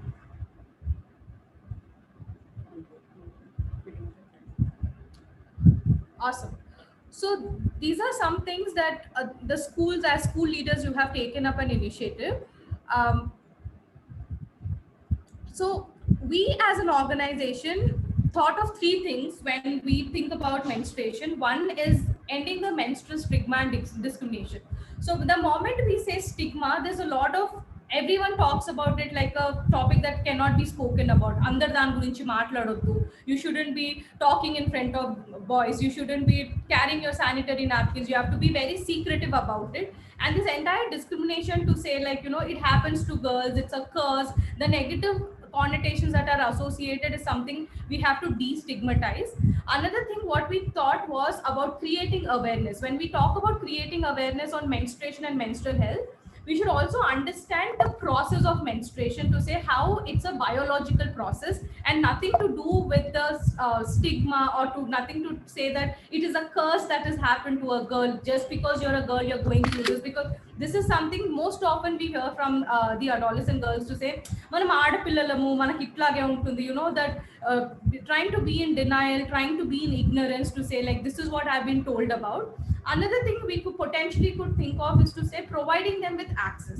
Now, providing with access, Annapudu, it's not to say I will provide them with the most expensive napkin, or I will give them a tampon, or I will give them a menstrual cup. Something that will suffice the purpose to say this is a sanitary napkin, this is what is going to happen to your body, this is a phase, normalizing the conversations around it, to say that there's nothing to feel bad about. It's a process it's a part of a growing up process, and we are going to all get there, is a conversation we should have. So like I've said, like Vanita and we were mentioning about, I think the myths around it has to get bursted first. When we talk about myths, a lot of things like, lot of times we are told like, you can't go to a certain place, you have to sit in a corner of the room, you have to not talk to the other gender, or whatever myths that are there from your own cultural context. Is there a scientific reasoning? When they say do not touch a pickle, when they say do not touch your plants, when they say like you can't talk to the opposite gender, what is the scientific reasoning behind it? To say, is it trial and tested? Is it like, why is it told in a certain way? Also, we think including boys and men in the conversation, because this is something everyone knows. Mana TV open chegane, there is a big advertisement that comes up to say, whisper, it has wings. Everyone knows about it, but no one talks about it. But most often, if you relate back to our girls, if they're back at school, we expect the men or the man or the boys to go out of the family to get you a sanitary napkin if you do not have access. They're all aware about it, but they do not want to have a conversation about it. So sensitizing the other gender.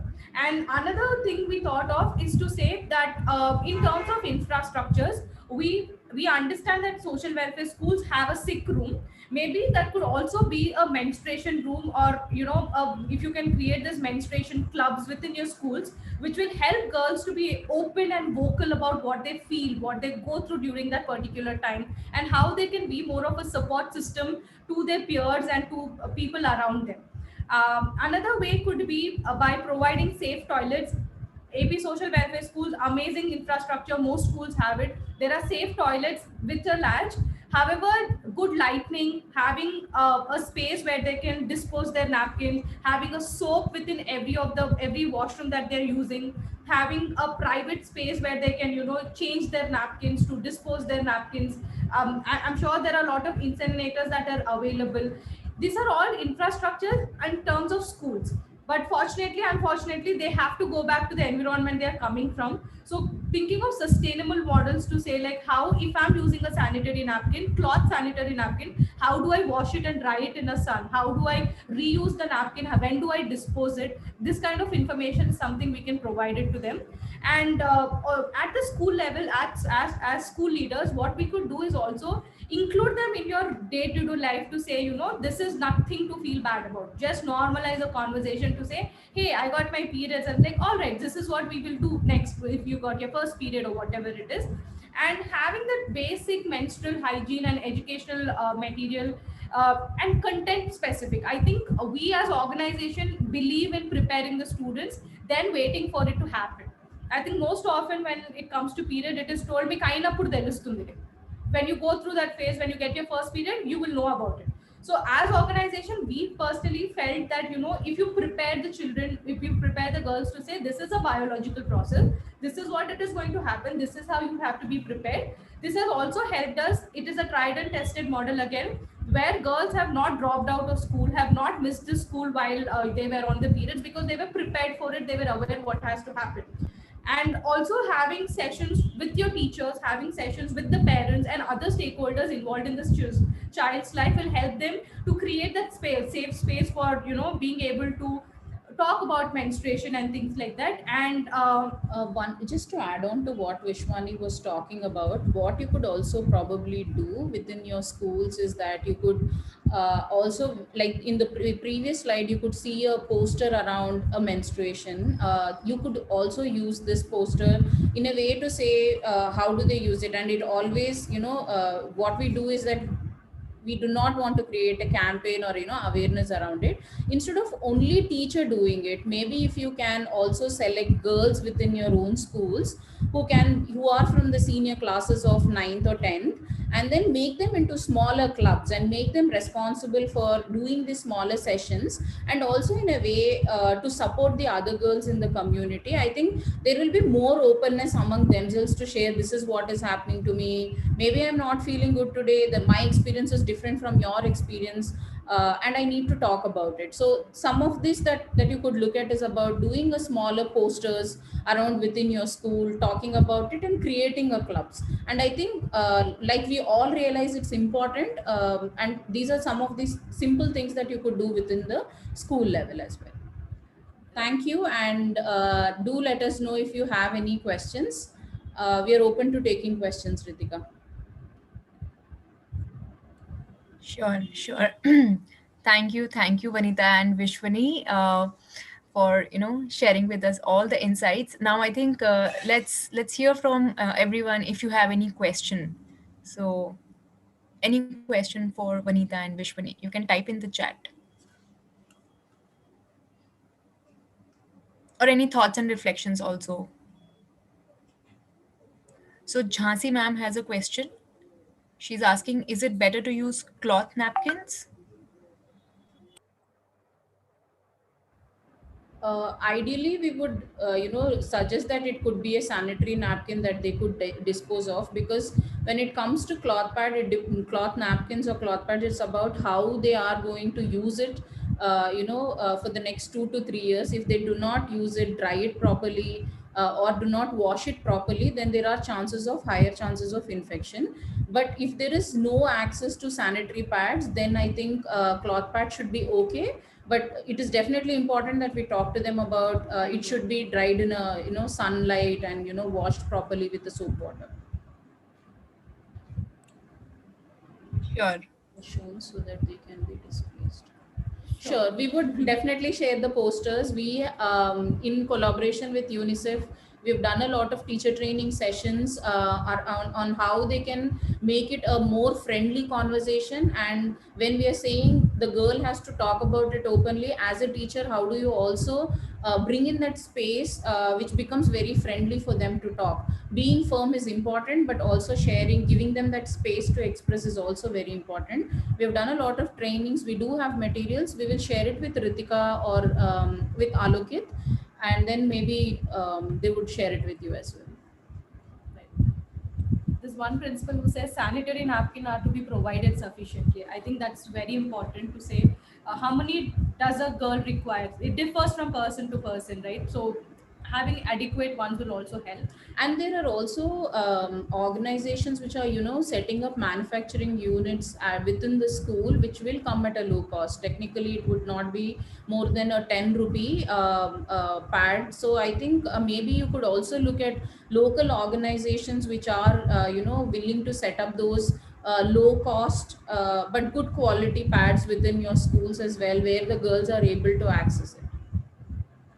And yes, incinerators, our experience with incinerators has been that often the incinerator is somewhere far from the washroom. So for a girl, if I'm a girl, I'm menstruating, already there is stigma, I should not show it to anybody that I am menstruating. And then I have to carry this pad till that washroom and till that incinerator and then put it. So then everybody in the school gets to know about it. So I don't want to do that. So if you're installing incinerator, again it comes back to the having a conversation about why they need to use this incinerator. It is not dangerous, it's not going to blast, because you have to just switch on the plug and it will just give you ashes. I think having those conversations and then installing incinerators makes more sense. Otherwise, incinerators are not going to work in most of the schools, because girls come with their own assumptions that what if I put the switch and something happens? Why should I carry it till the other end of the school where everybody gets to see? These are some of the challenges that we have seen in the schools who have installed incinerators. I think otherwise, if they are not at school, we encourage students to, like, wrap the used napkin into a, piece of paper and dispose it in a dustbin, so that, you're not littering in the space. Uh, We do agree, ma'am, that Srilata ma'am has written in the chat box that it's important we create awareness at the village level as well.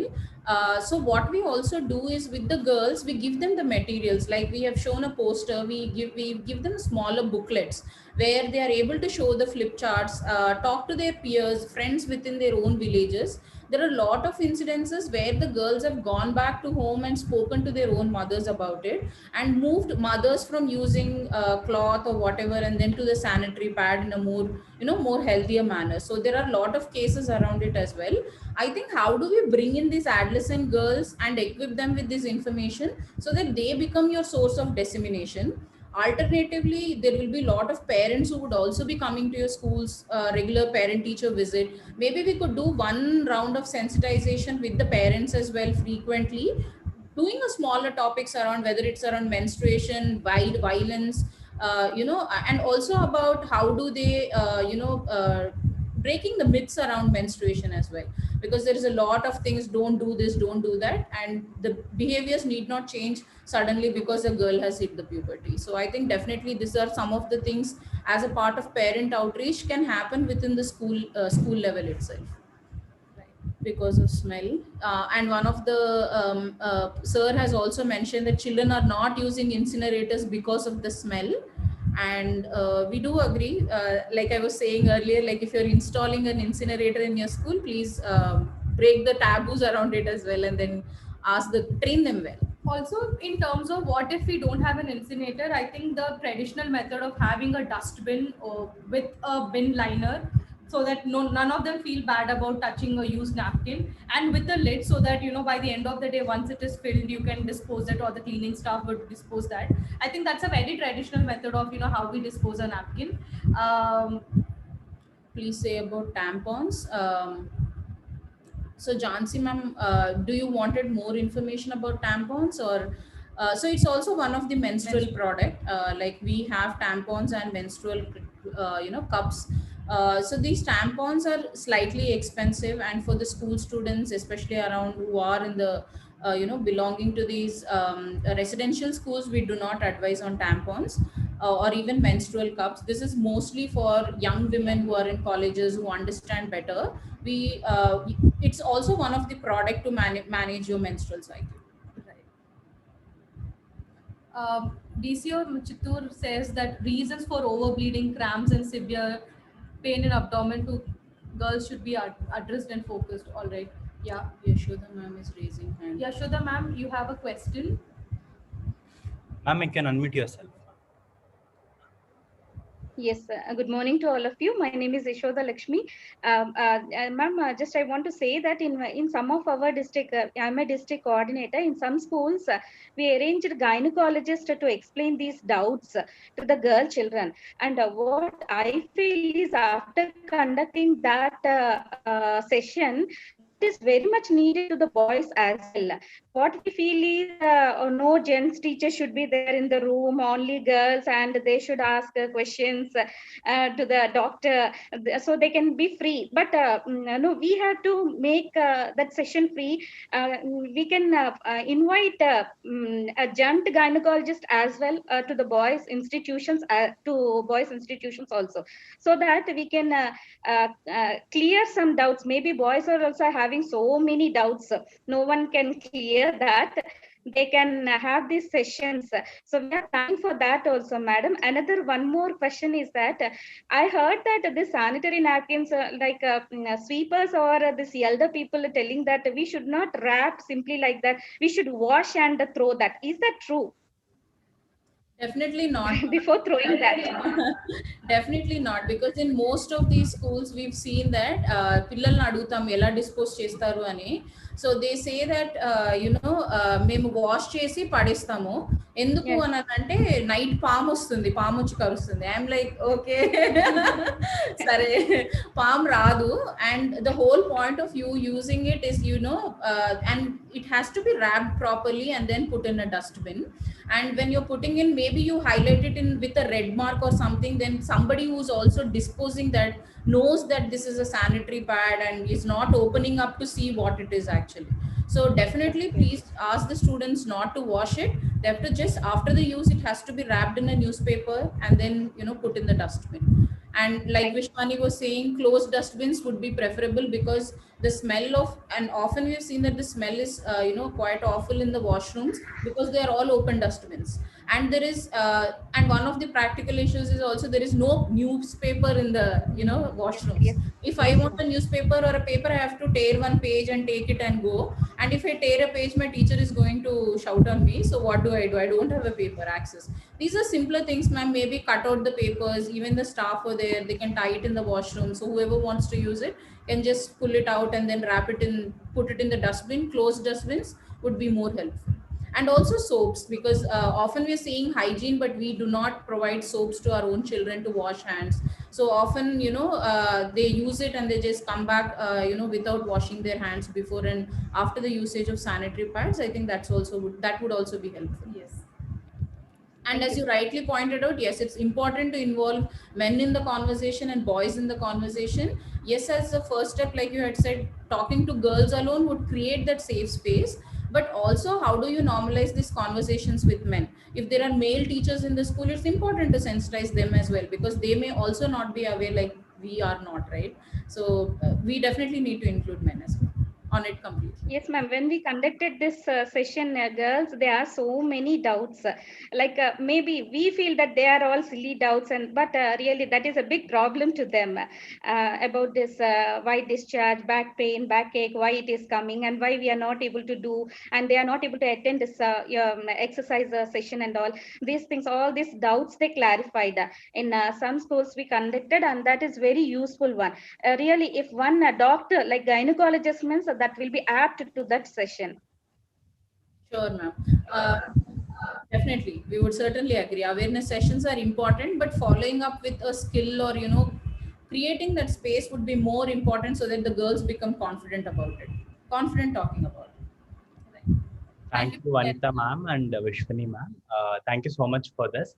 I think when you were talking about we need to include men in the conversation, I started thinking of when did I actually get to know about menstruation. I think maybe not until late in the third year of my graduation is when I actually got to know. So I think by then I was 20 years old, right? So that then I do have cousin sisters, and all of them around, but still had no idea. I think it is very, very important. That is what I think Nishita ma'am also pointed out right now. Another important thing also you spoke about, how do we normalize this, right? There is so much of taboo that is created, and only by normalizing we'll be able to actually get girls talk about that within all the institutions. And during our school visits in AP's Ferris, we also understood many of the girls have a lot of myths around the kind of food that they can eat.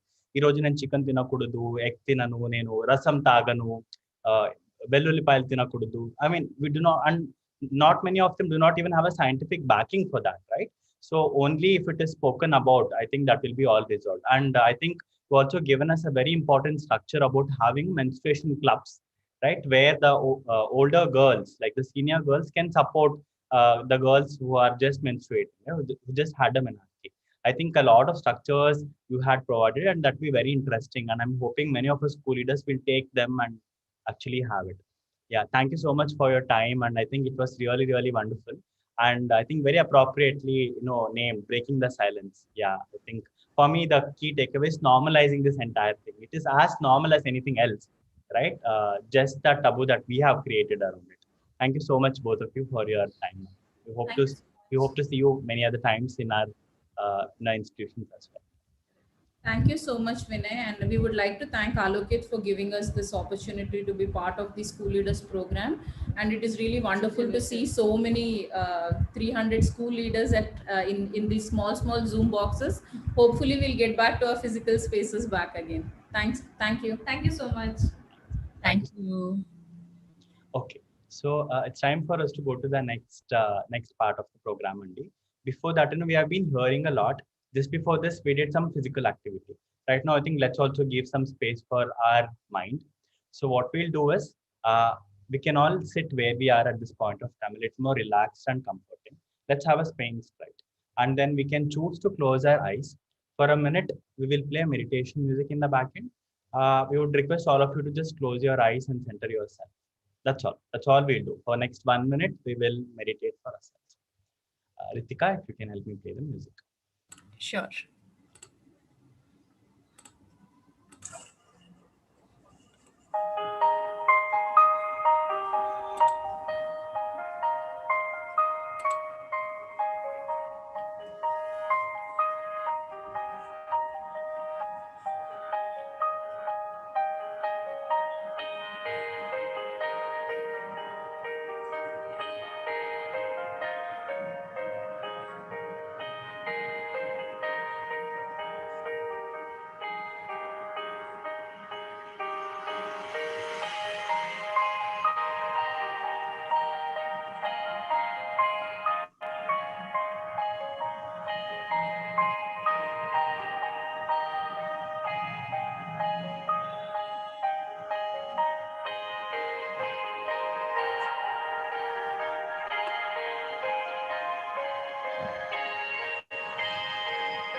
Thank you.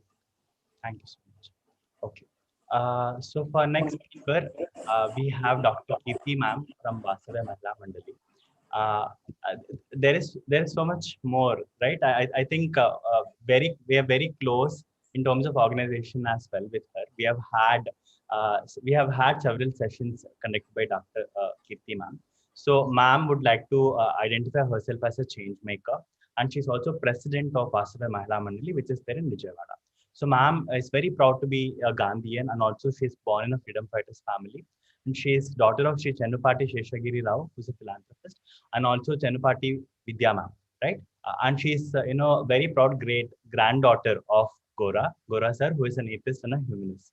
And ma'am has has got a degree in social work, and she has been awarded PhD by Andhra University. Ma'am has studied in St. Francis Xavier University, Canada, and she has a diploma in social development. Ma'am has studied in INSEAD Business School, Paris, in Executive Development Program in Public-Private Partnership. Ma'am has 45 years of professional experience. I think ma'am professional experience is much older than many of us put together here. It's very nice to see. And in social development and women, right? And ma'am has a list of awards. I think maybe we would just highlight a couple of them. She's been awarded as Best Citizen by Vijayawada City Police for voluntary services rendered for safety and security of women by promoting Mahila Mitra. And ma'am also a Guinness Book of Records by UK.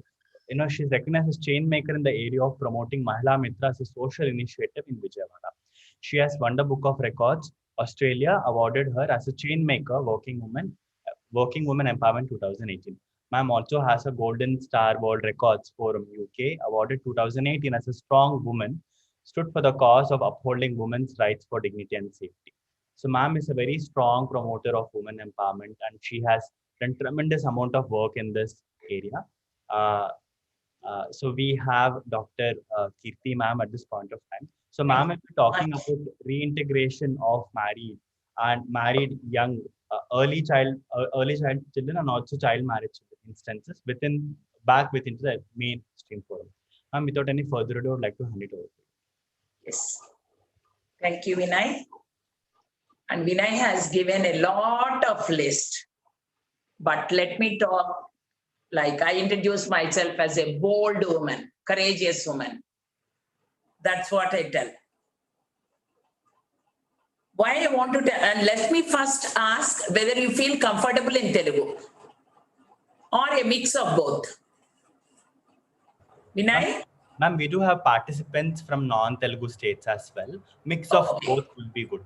Okay, that's good.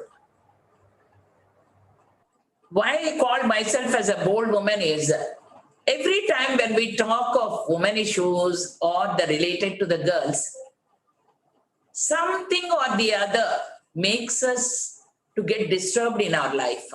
Maybe at home, at work, or at public places. Yes, I face this type of violence or this type of abuse like that. Don't get disturbed. See that how we all can change the mindsets of the people. That's very, very necessary. It's not only we to change it, but make the other person also to change it and join hands with many more. I'll tell you in my last that in the next coming March 8th, how we all are going to jump into a global campaign. Let me talk with regard to the child marriages. It's not new to India, but as we have the national educational policy and many other things are in place where we have to give our children a best education in the world. Yes. I always feel education is a kind of a tool to empower and also enrich both the boys and girls. Because many a times when we talk of the child marriages, we forget about only the girls we talk. Even we have child brides also. When the boys are also getting married at a very early age. I can tell you one incident. One case came to us, the girl has completed 18 years and the boy has completed just 19 years. Is it a child marriage or not? Yes, it is. Because the boy hasn't completed 21 years. So what we are popularizing is normally the girl's age. So when we ask the boy, he is doing his studies in hotel management, he told that, I'm not aware that for boys it is 21 years.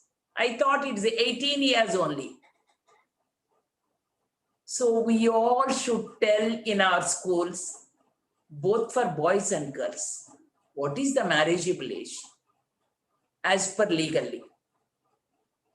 But we should also encourage them how they can go ahead. And sometimes in the family situations, they go for early marriages. In our organization, we have a home which we are running under Sarva Siksha Abhiyan or whatever the program now you are having a title.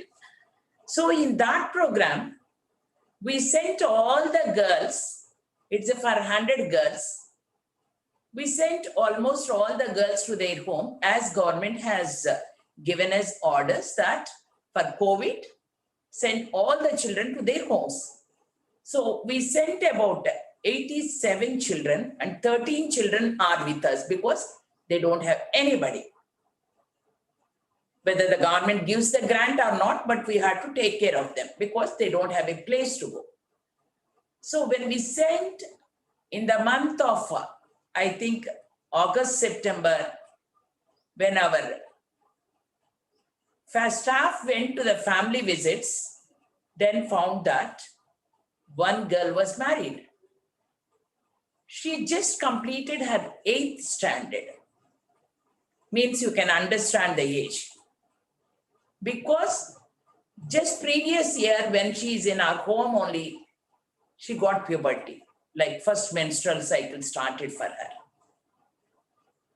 So when she went to the home, there what happened is they arranged the marriage with their nearby relatives and they kept all the other things, but not any kind of a banner related to the marriage. So in the home itself, they did it. because the COVID norms are there, don't invite many people like that.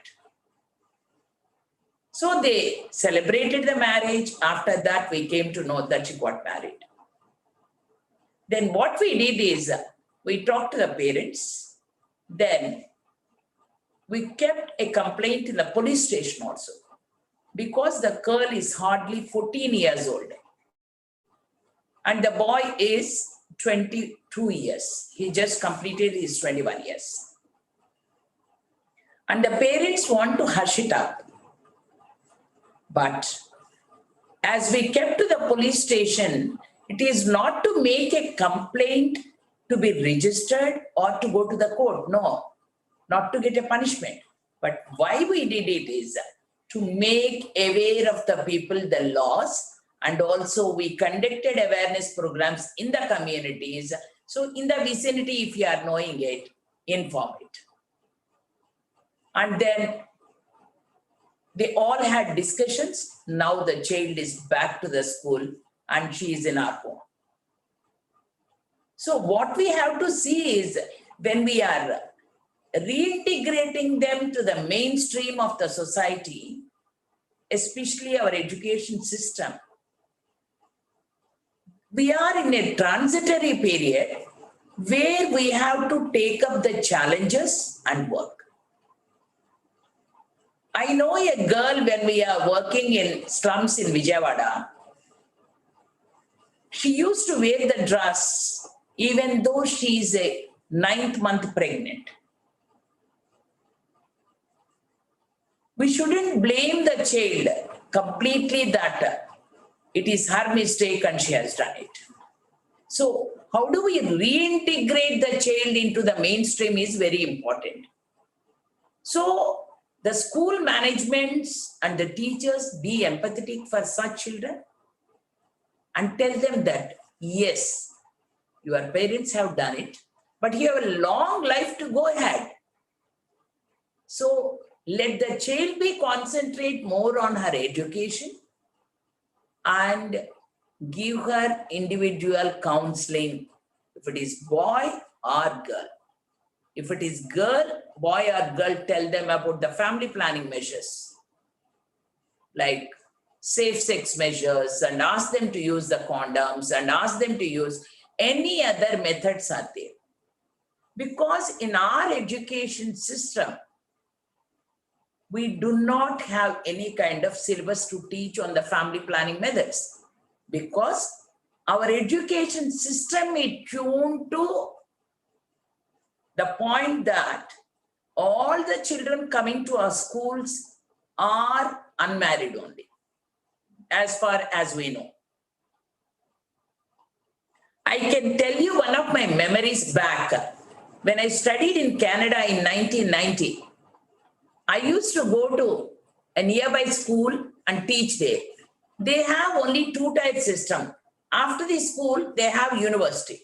So up till 12th standard, they study in school, and after that, they come to the university. Our graduation and post-graduation comes in the university. They don't have the college system itself.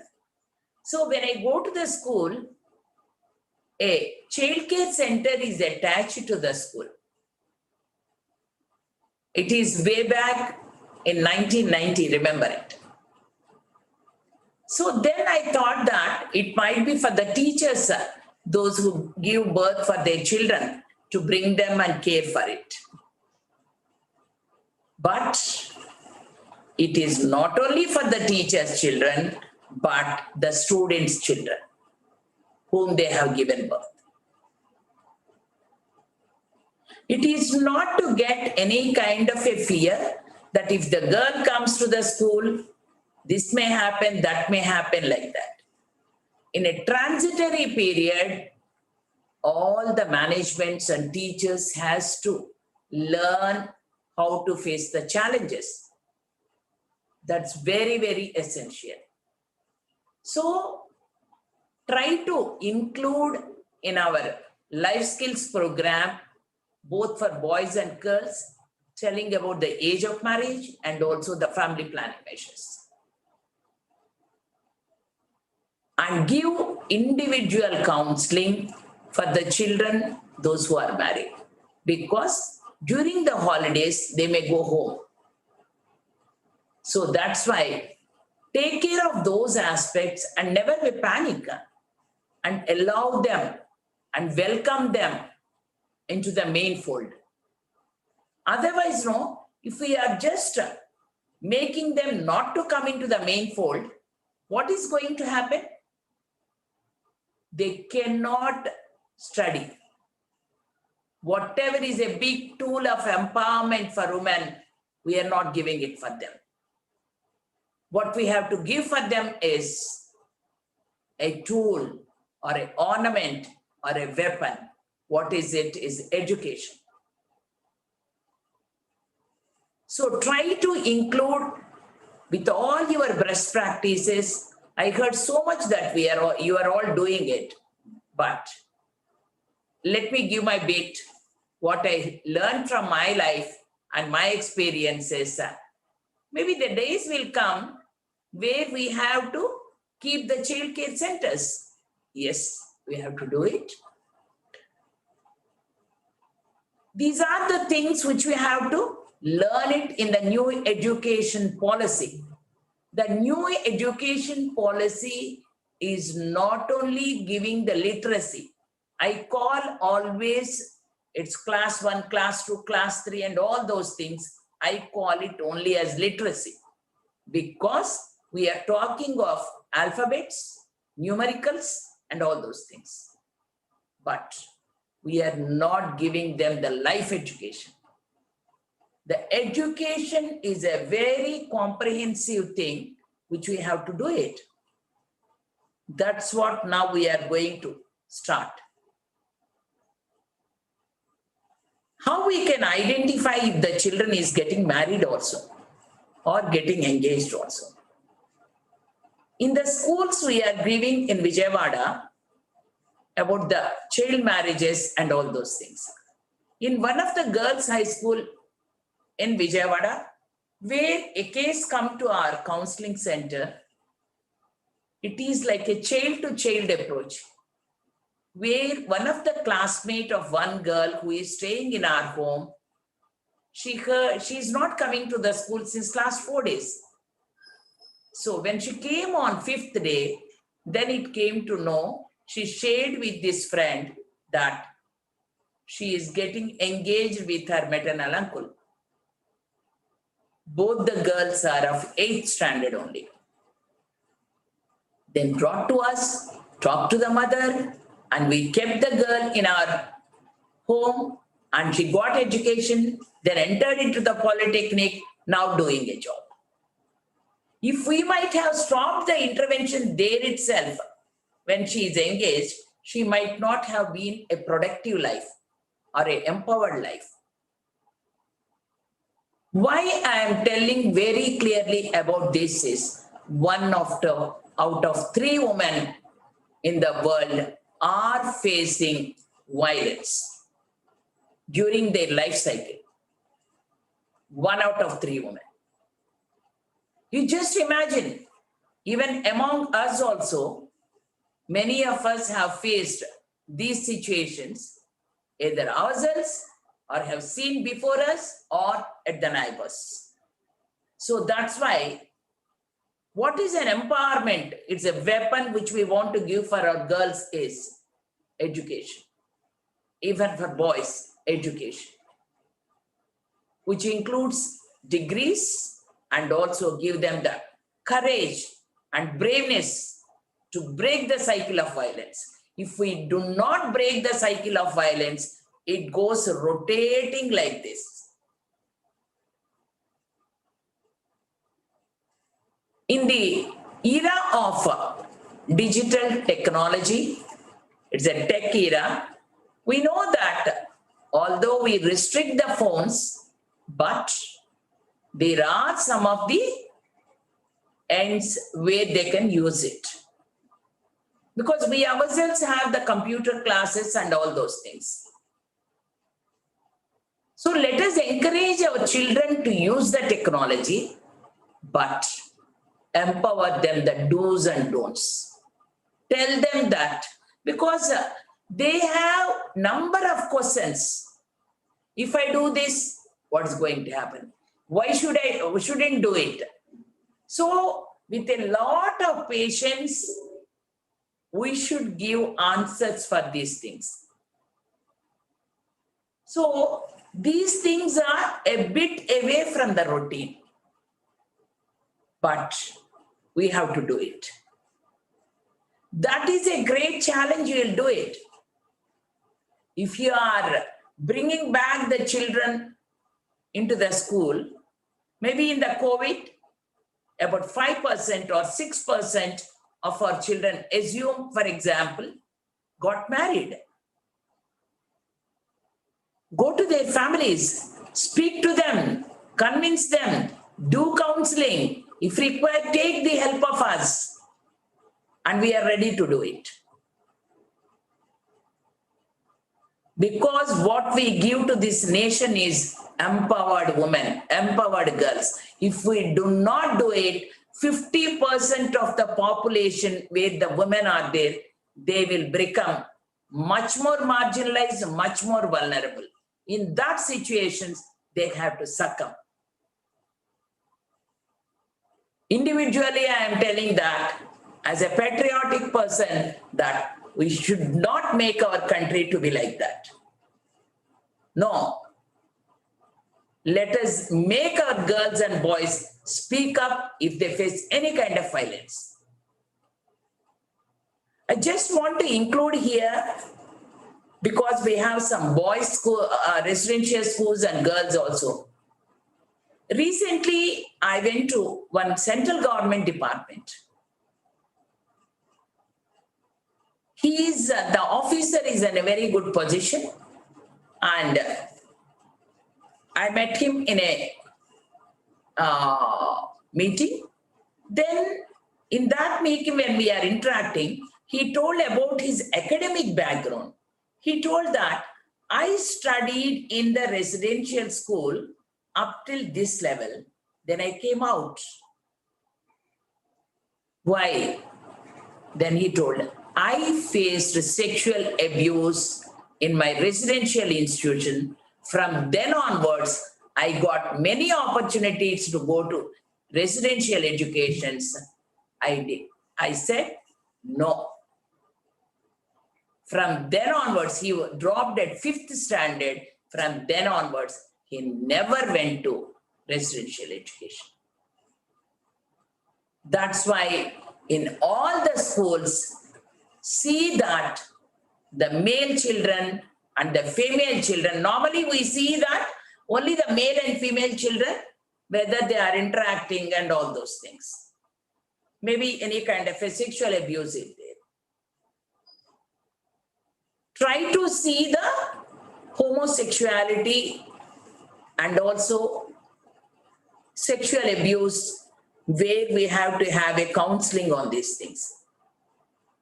If we do not tackle at this stage of the school, you just see the current story which I told about a person. He never entered into a school. And he told that, I do not want to join my children also in any residential schools. So it's very strong statement. I told him that one day we should meet and I want to know much more about it, to tell to the world what is going on and how we can protect our children and how we can make it better, give better lives for our children. Because in our most of the tribal belt, we have all residential schools only. Because I visited the tribal areas in Visakhapatnam and East Godavari also. All are residential schools. So what kind of measures we have to take it is very essential.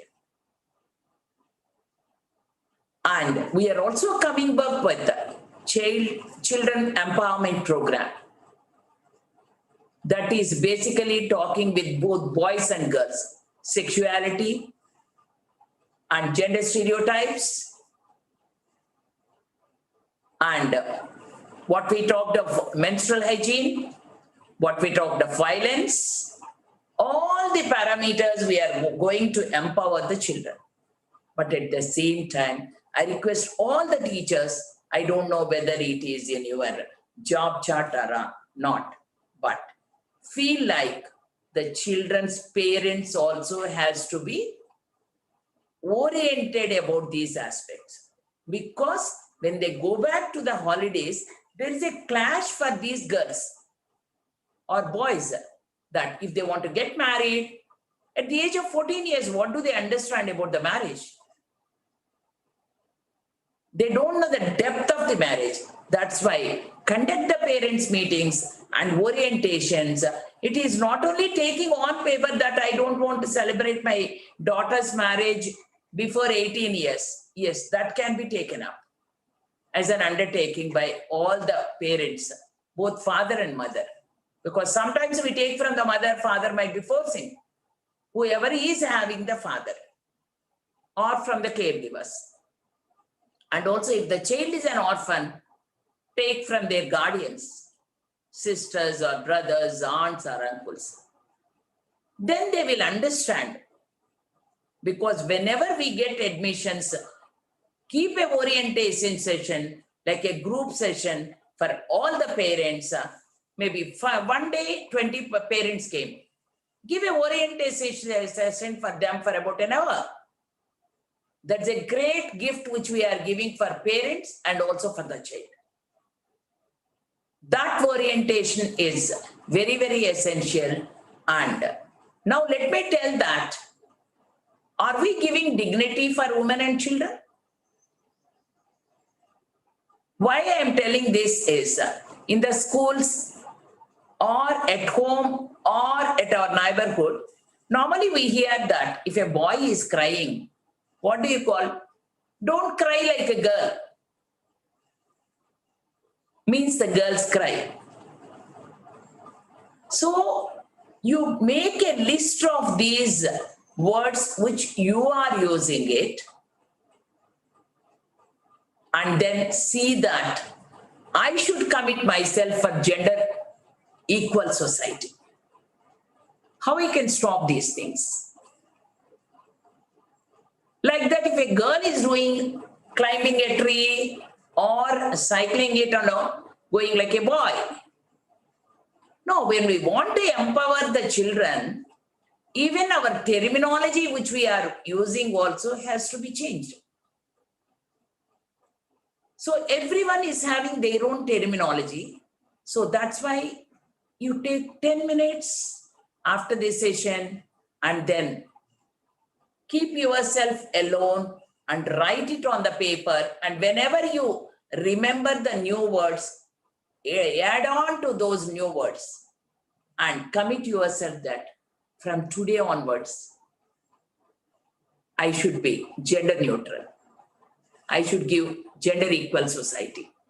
Let me commit myself. And last but not the least, but I want to tell you that Vasavi Mahila Mandali is launching a Million Minds campaign, that is no silence for violence and dignity for women and children. Why we want is, we all know about COVID and the buzzwords are mask, sanitizer, physical distancing, calling it as social distancing. These are very, very buzzwords. And the next, from the teaching faculty, one more buzzword is online classes.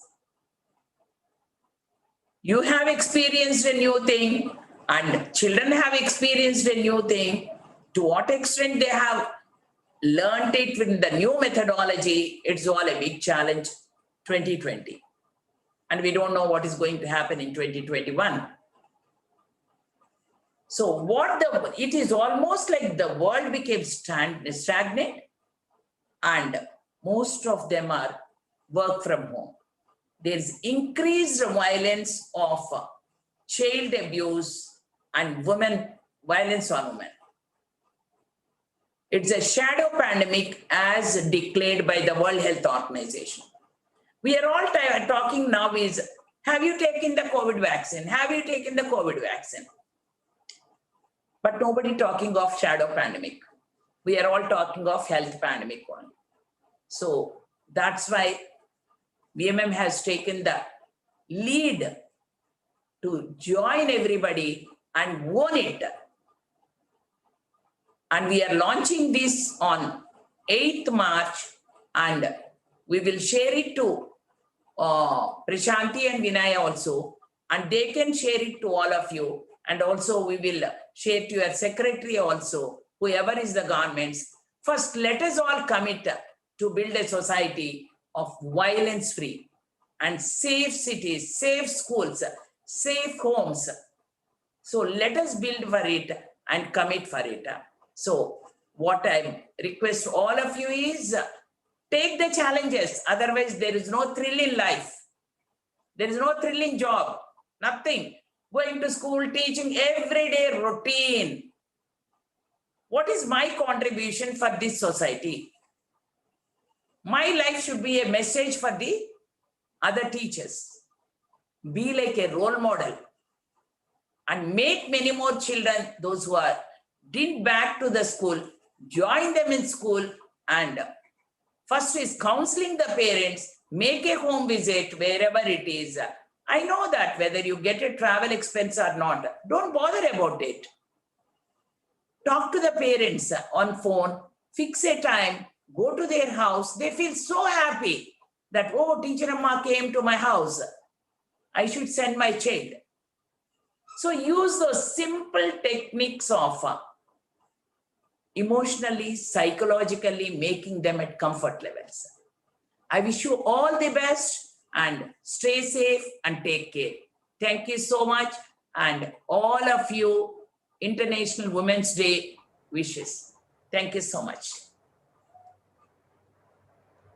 Thank you so much, ma'am. I think this is the 4th time I'm hearing you in Zoom. Every time there are several instances where you give goosebumps. I think it's your style that you have, and also the kind of issues that are pointed out also. Something that is all not very spoken about, right? And then you spoke about how COVID has created the kind of things, and people only talk about health pandemic, but there are other nuances and applications that people are not blissfully, very nicely unaware of, and I think they want to keep it in that shadow. I think we being school leaders and district heads getting those kind of things and talking about it is absolutely important. And I think you also gave us several structures of how, as a school leader, they can do their part in ensuring that there is safe space for the child, for every girl child in the institution. And ma'am stays in Vijayawada, so whoever, maybe all the Krishna DCO and the Krishna district school leaders can very easily reach out to her. Maybe also invite ma'am for Krishna Guntur and West Godavari schools, because it's closer by. Just wanting to tell without even taking ma'am's permission. You can take my number also. My number is 98485 42521. I'll just repeat. 98485 42521. If you have any kind of challenges, you can call me and you can believe that I'm there for you. Thanks. And if I can't lift the phone, as now I am in a meeting, you just send a message on my WhatsApp. This is my both WhatsApp and telephone number. Send the WhatsApp, and after the meeting, I'll call you, or some of our staff will attend to it.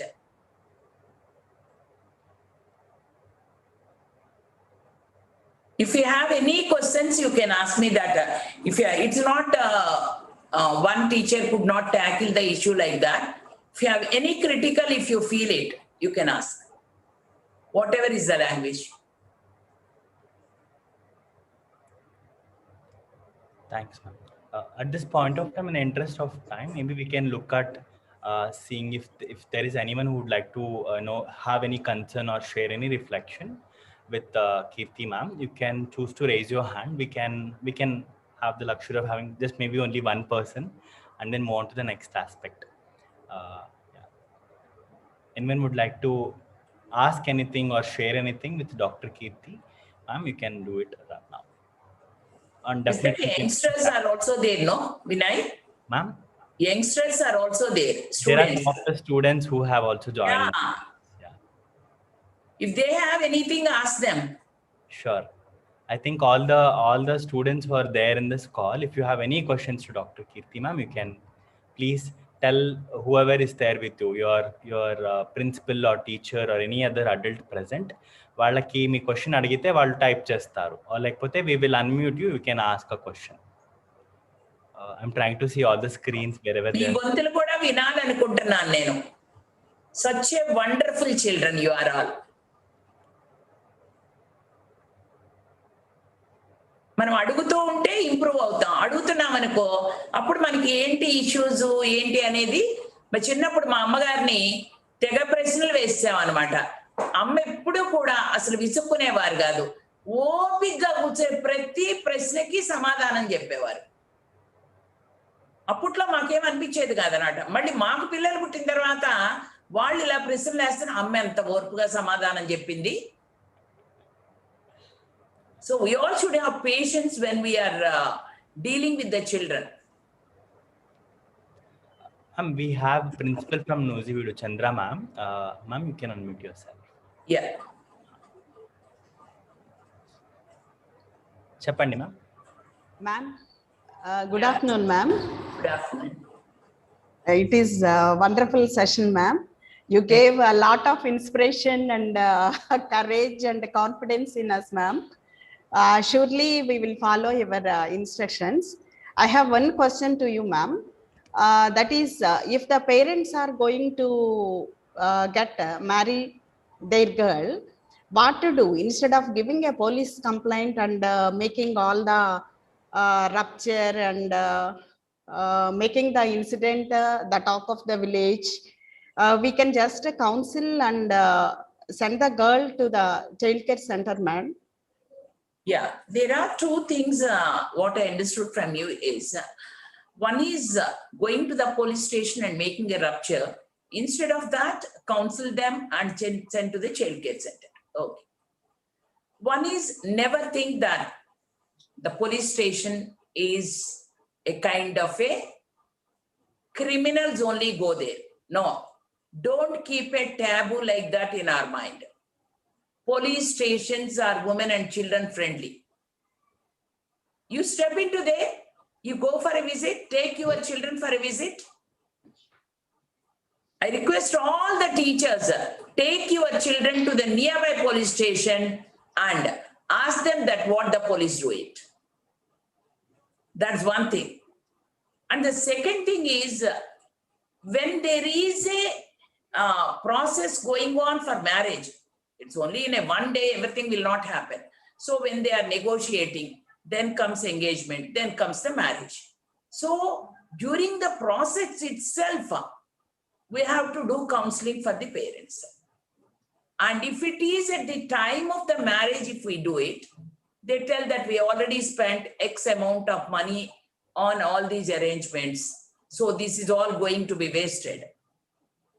So instead of that, in the beginning of the process itself, if you know it, that's a good thing, talk to the parents.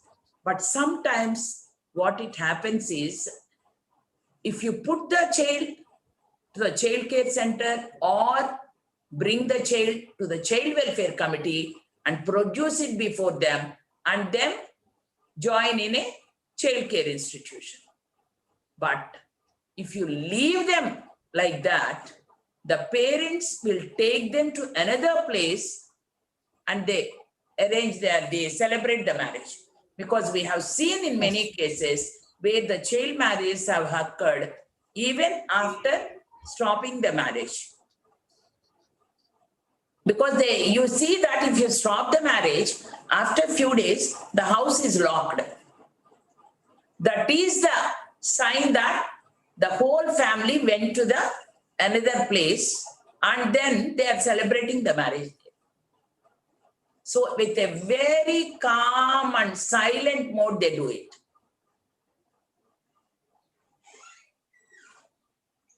So we have every district child welfare committees. You all might be knowing it.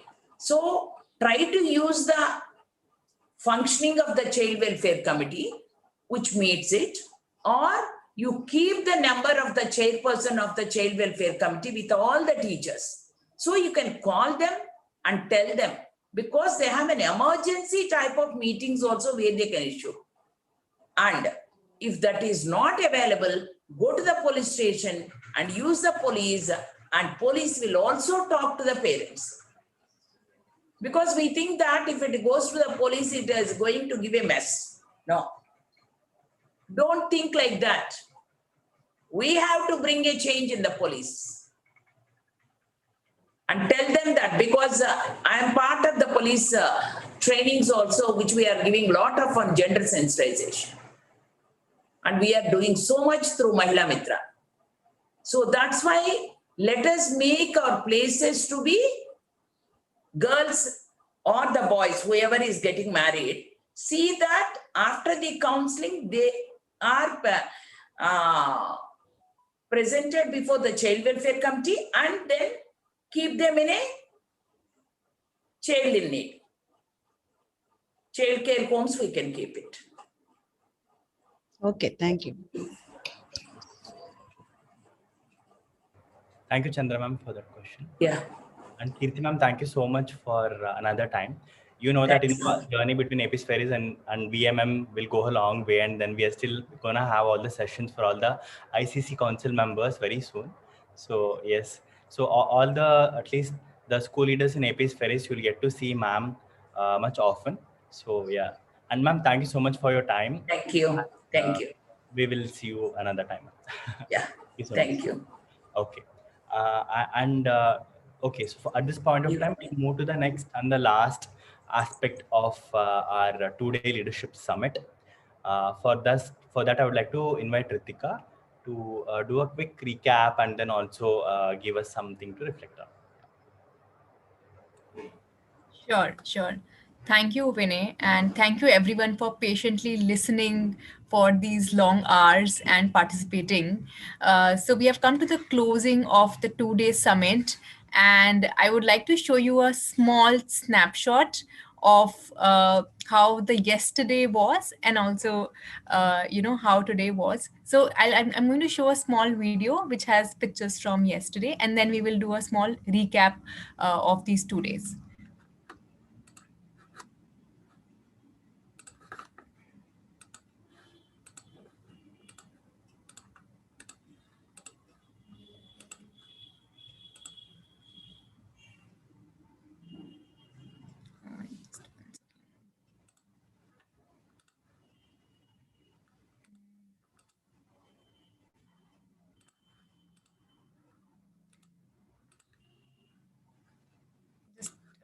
Give me 1 second.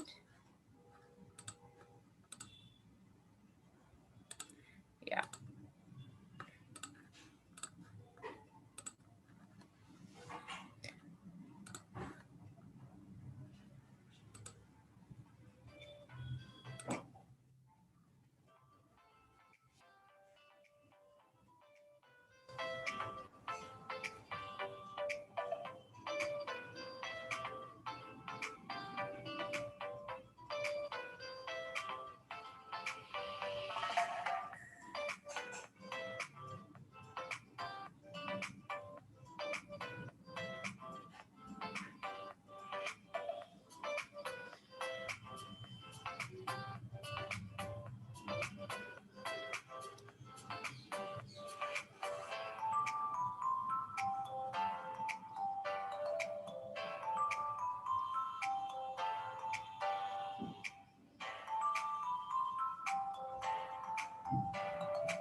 Thank you everyone for watching the video.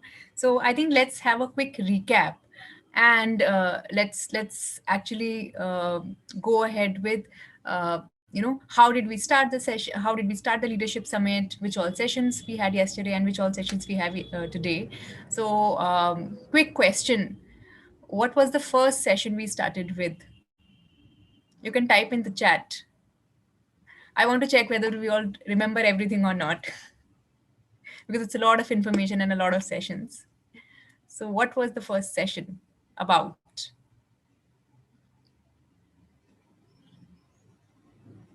Mukkamar, Vani ma'am says Mukkamar. Self-defense, child abuse. Yes, correct. That's the first session. So Krishna ma'am says a global view, ma'am. That was for today. We're asking about yesterday. Ishita madam, self-defense. Yes. Okay. Now let's go to the next one. What was the second session about? Second session. Yesterday.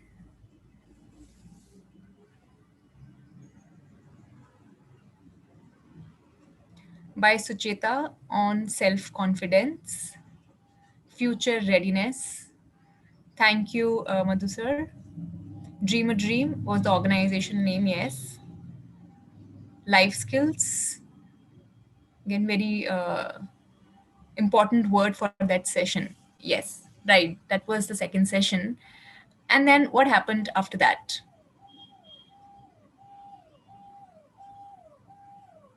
After Sucheta's session, Sandhya spoke. We had Sandhya's session also. Yes, yes. Thank you. Now let's come to day 2, which is today. So we started with which session?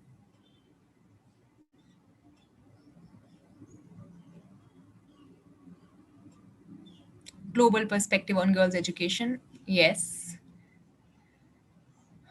Girls' education, global perspective. Yes. Yeah. Dana. Right. Thank you. Thank you, everyone. Now let's go to the next session for today. Like, what was the second session about?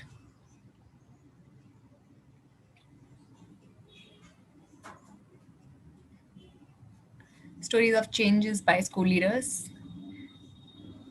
That's correct. Yes. Yeah. After that, the second last session, Voice for Girls, Breaking the Silence, menstruation. So these are different words which are, I think, associated with the session also. Breaking silence. Yeah. And the last one,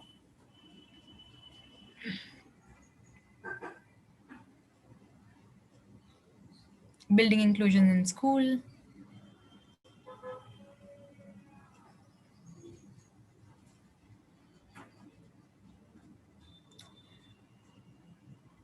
Yes, so the last session was by Dr. Kirti and it was on building inclusion in school. Yes, thank you for all the responses and making the chat so lively. So how are you feeling right now? Because it's been 2 days and there's a lot of discussion, a lot of inputs and a lot of speakers. So how are you feeling right now after going through all these sessions? You can type in the chat one word.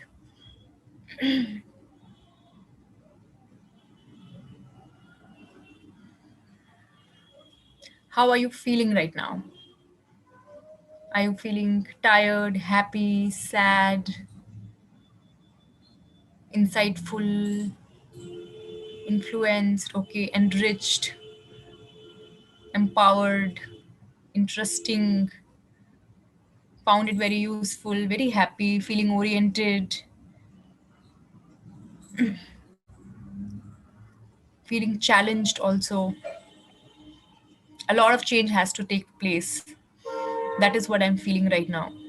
I'm feeling inspired, building confidence through this program.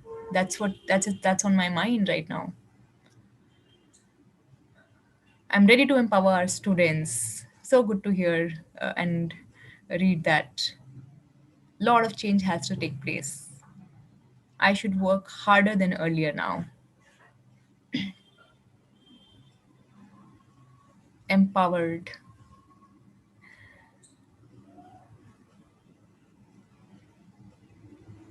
Yeah, thank you for sharing your feelings. I think we are also feeling very, very inspired and encouraged by these 2 days, and also by your participation, by all the efforts that you have been putting in the project Shakti also, and over these 2 days. Yeah, so I think with that, let's move to the reflection, which is the last part of today's discussion. So we started yesterday with two statements. Basically, we reflected on in our own lives, and we answered the questions that have we come across a child who has gone through various problems that we asked in the beginning. So the idea was to actually reflect in our own experiences, but now in the closing, what we are going to do is looking at a more broader range, and see that what are some of the changes that we want to bring in the outside world. So from myself to we're going to talk about actually the changes in the outer world. So for that, I would like to invite you to reflect on a question. Think about a question for next 2 minutes, considering everything that you have attended, all the sessions that you have attended, and all the insights that you have got from all the sessions. So I'm going to share my screen, and I'm going to pose that question.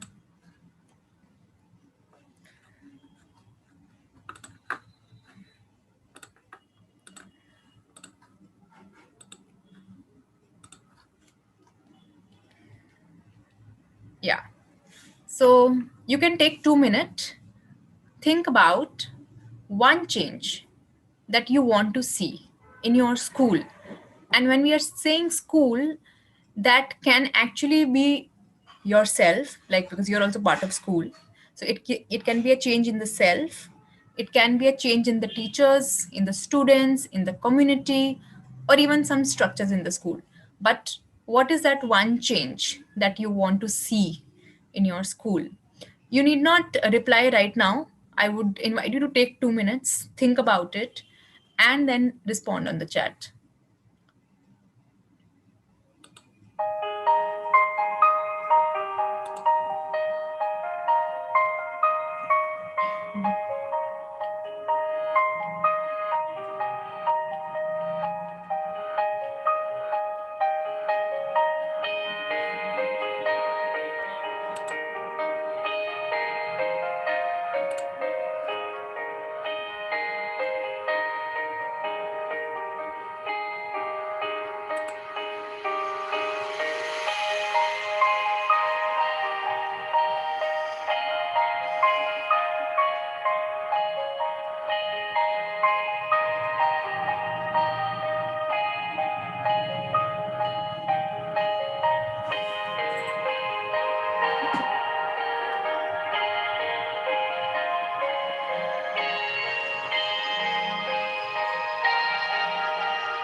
Okay. I think now we can respond in the chat. So what is that one change that you want to bring in your school, in yourself, in students, in teachers, in community? So Manikyam ma'am shares that all the staff to be empathetic towards the kids. So that is the change she wants to bring. Awareness and hygiene maintenance in all children of our school. Perfect hygiene.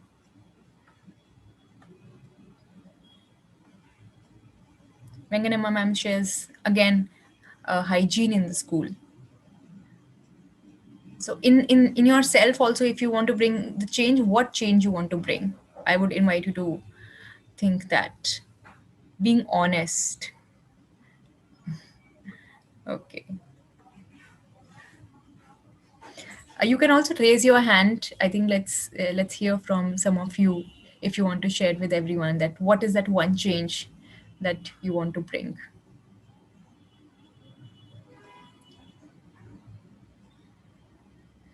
DCO ma'am shares that not to use words with gender discrimination. And Chandra ma'am has raised her hand. So I would invite Chandra ma'am to please share with us the change that you have thought about. Ma'am, in my school, I want to empower the girls first and make the girls feel free, confident, and dare enough to speak freely their problems and challenges. Okay, ma'am. You want to make the girls bold? Yeah. Yeah, got it. Thank you, ma'am. Anyone else? We have got around 60 or 70 responses in the chat. I would invite any one or two more people to actually share. You can raise your hand.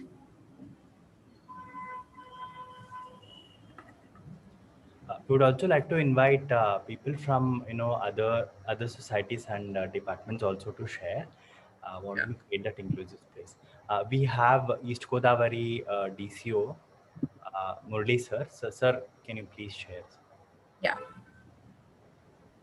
We make all teachers teaching and non-teaching students not to use the gender discrimination words like ఇది అమ్మాయిలే చేయాలి ఇది అబ్బాయిలే చేయాలి నేను ఇది చేయకపోతే గాజులు తొడుక్కుంటున్నా అంటున్నావా we are using and we are hearing in movies also from now onwards I will make ensure that all our staff and as well as the student not to use that type of words in their routine life. Thank you, sir. Thank you, sir. We have Sanjeev Rao sir from Visakhapatnam. Sir, can you please?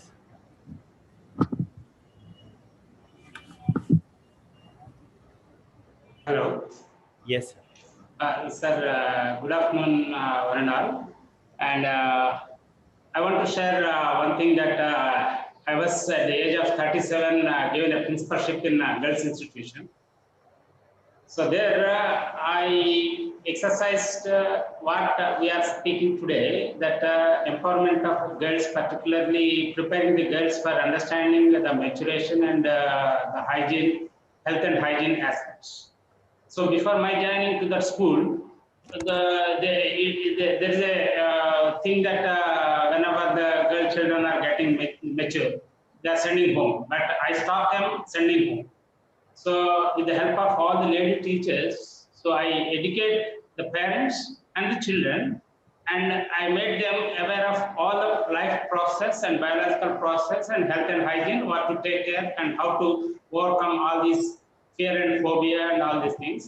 So I made it a good practice, keeping children in the school and making them to understand what actually the problem is. So all the 4 years I made it. So it was during 2003 and 2007. Really nice. Thank you so much for sharing that. We have school leader from Tonduru, Tulsamma ma'am. So good afternoon, everyone. Am I audible? Yes, ma'am. Am I audible, Vinay? Yes, ma'am. We can hear you. Yesterday, when I had conducted a girl talk session, one of the 10th class girl, she told me that in the holidays, I mean the pandemic situation, she was arranged a marriage for her, and she could. What she did is that she was very badly beaten by her parents. That she should agree for the marriage. What she did is that with the words or with the sessions which we conducted in the earlier, somehow she ran away to the nearby police station and she could protect herself from getting married. And finally, she counseled her parents and she was back to the school and she joined in the first MPC now. And really she was very courageous and empowered girl. So I would like to inspire the other girls also in my institution to empower like her, and I would like to empower the remaining girls also how to react in the difficult situation like her. And I would like to take the inspiration from Neelaveni to other girls also. Empowering the girls. That is my the change I would like to bring in my school. Thank you. Thank you. I think we also have one more, Chandravati ma'am, DCO Vijayanagaram also. Ma'am, would you like to please share?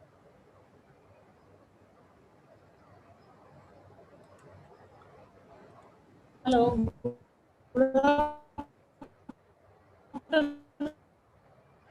Ma'am, voice break on the.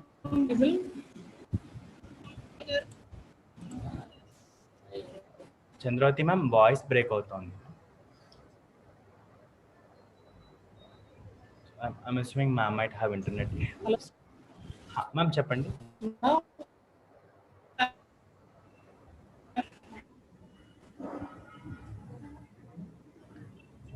Is it me or is generally there is a problem at Yeah, ma'am? there is a problem. Okay. Like a problem. We also have Principal Ma'am from COE VSP. She has raised her hand. Chandravati ma'am, there is internet issues. Ma'am, if you could please type in the reflections because we are unable to hear you. Rupavati ma'am, please share. Good afternoon, everyone. Good afternoon. Good afternoon, everyone. This is Rupavati, Principal COE Visakhapatnam. This 2 days leadership summit is really a wonderful program, and all the speakers, they inspired us a lot, and also we are motivated a lot by the speeches of all the speakers. So the today's question is, I want a change in the attitude of my teachers. That is to treat all the girl students with sympathy, and also and to try to understand the challenges and problems of the students, and understand the problems, and treat them with sympathy, love and affection. And that is the change I would like to change in the attitude of my teachers towards the girl students, and also create a free space for the girl students to share their opinions, and also to share their experiences in a free environment. And that I want that type of positive attitude among the students. So that change should be, I want that type of change in the attitude of my teachers and myself also. From today onwards, I want that type of change in the attitude of my teachers, to understand the problems of the girl students, and also treat them with sympathy, love and affection, and that type of positive attitude that lead to a gender responsive school, ma'am. So I am conducting regularly all the motivational sessions, and also I constituted a girl talk club also in our school, and through that right platform, students are sharing their experiences, their challenges in a free atmosphere in our school also, ma'am.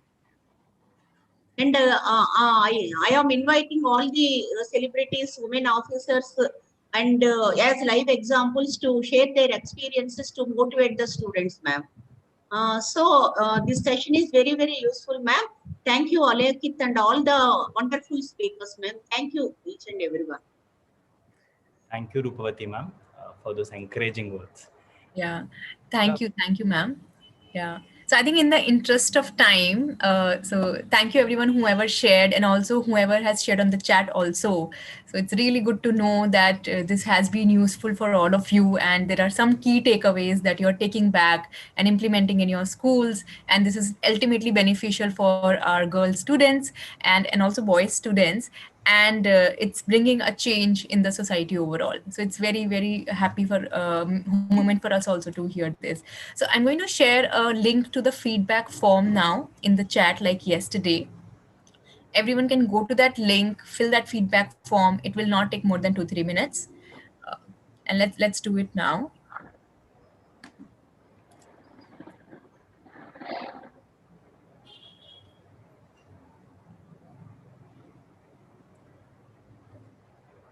the latest chat instance is the feedback form link, requesting all of you to spare 2 minutes of your time. If you've joined us via system or a laptop, it will open into a new page and akkade fill cheyochu. Even if phone nundi kuda join ainte kuda okay, chat pelli click cheyagane open avutundi. You can go to that page, fill in whatever you think is appropriate and press submit button and come back to Zoom screen. We'll wait for 2-3 minutes for this to happen and then we'll move forward with the next.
I'd also request in the comments part of a feedback form, if you can just write a line, maybe one takeaway you had, or any feedback you have for the Leadership Summit, that will really help us process that.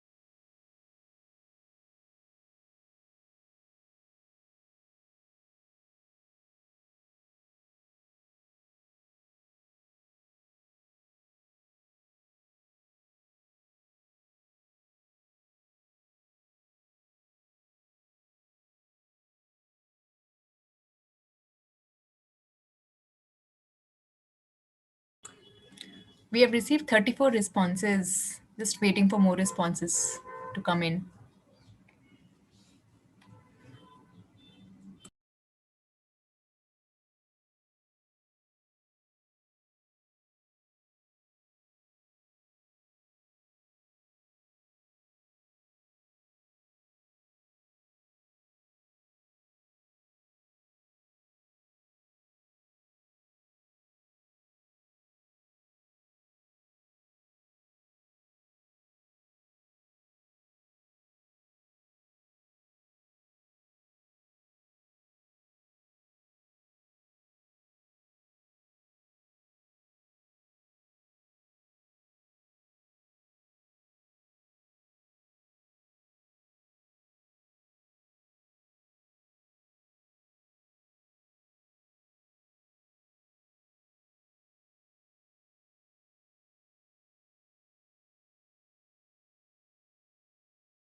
Okay, we'll wait for 30 more seconds. Okay.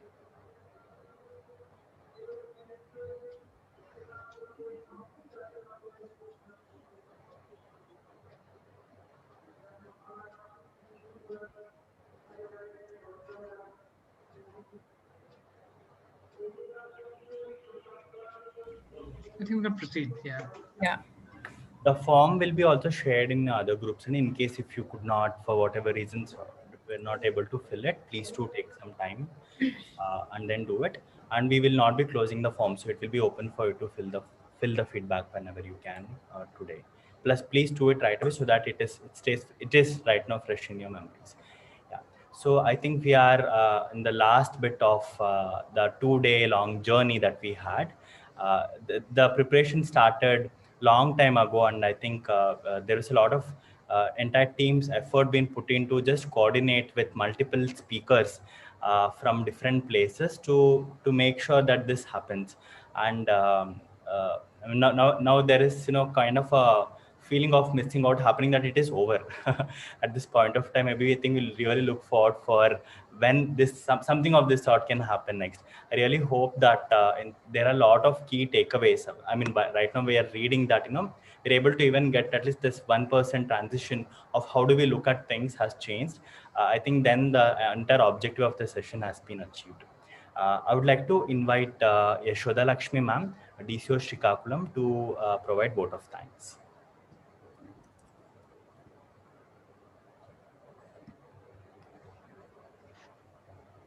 Yes, once again, good afternoon to all of you. I am Yashoda Lakshmi, DCO Srikakulam. Feel privileged to present vote of thanks at the end of 2 days AP Swari Salokit School Leaders Summit on 2nd and 3rd February. It's great to see 300 school leaders and numerous delegates participated and presented their views on the theme, No Girl Left Behind.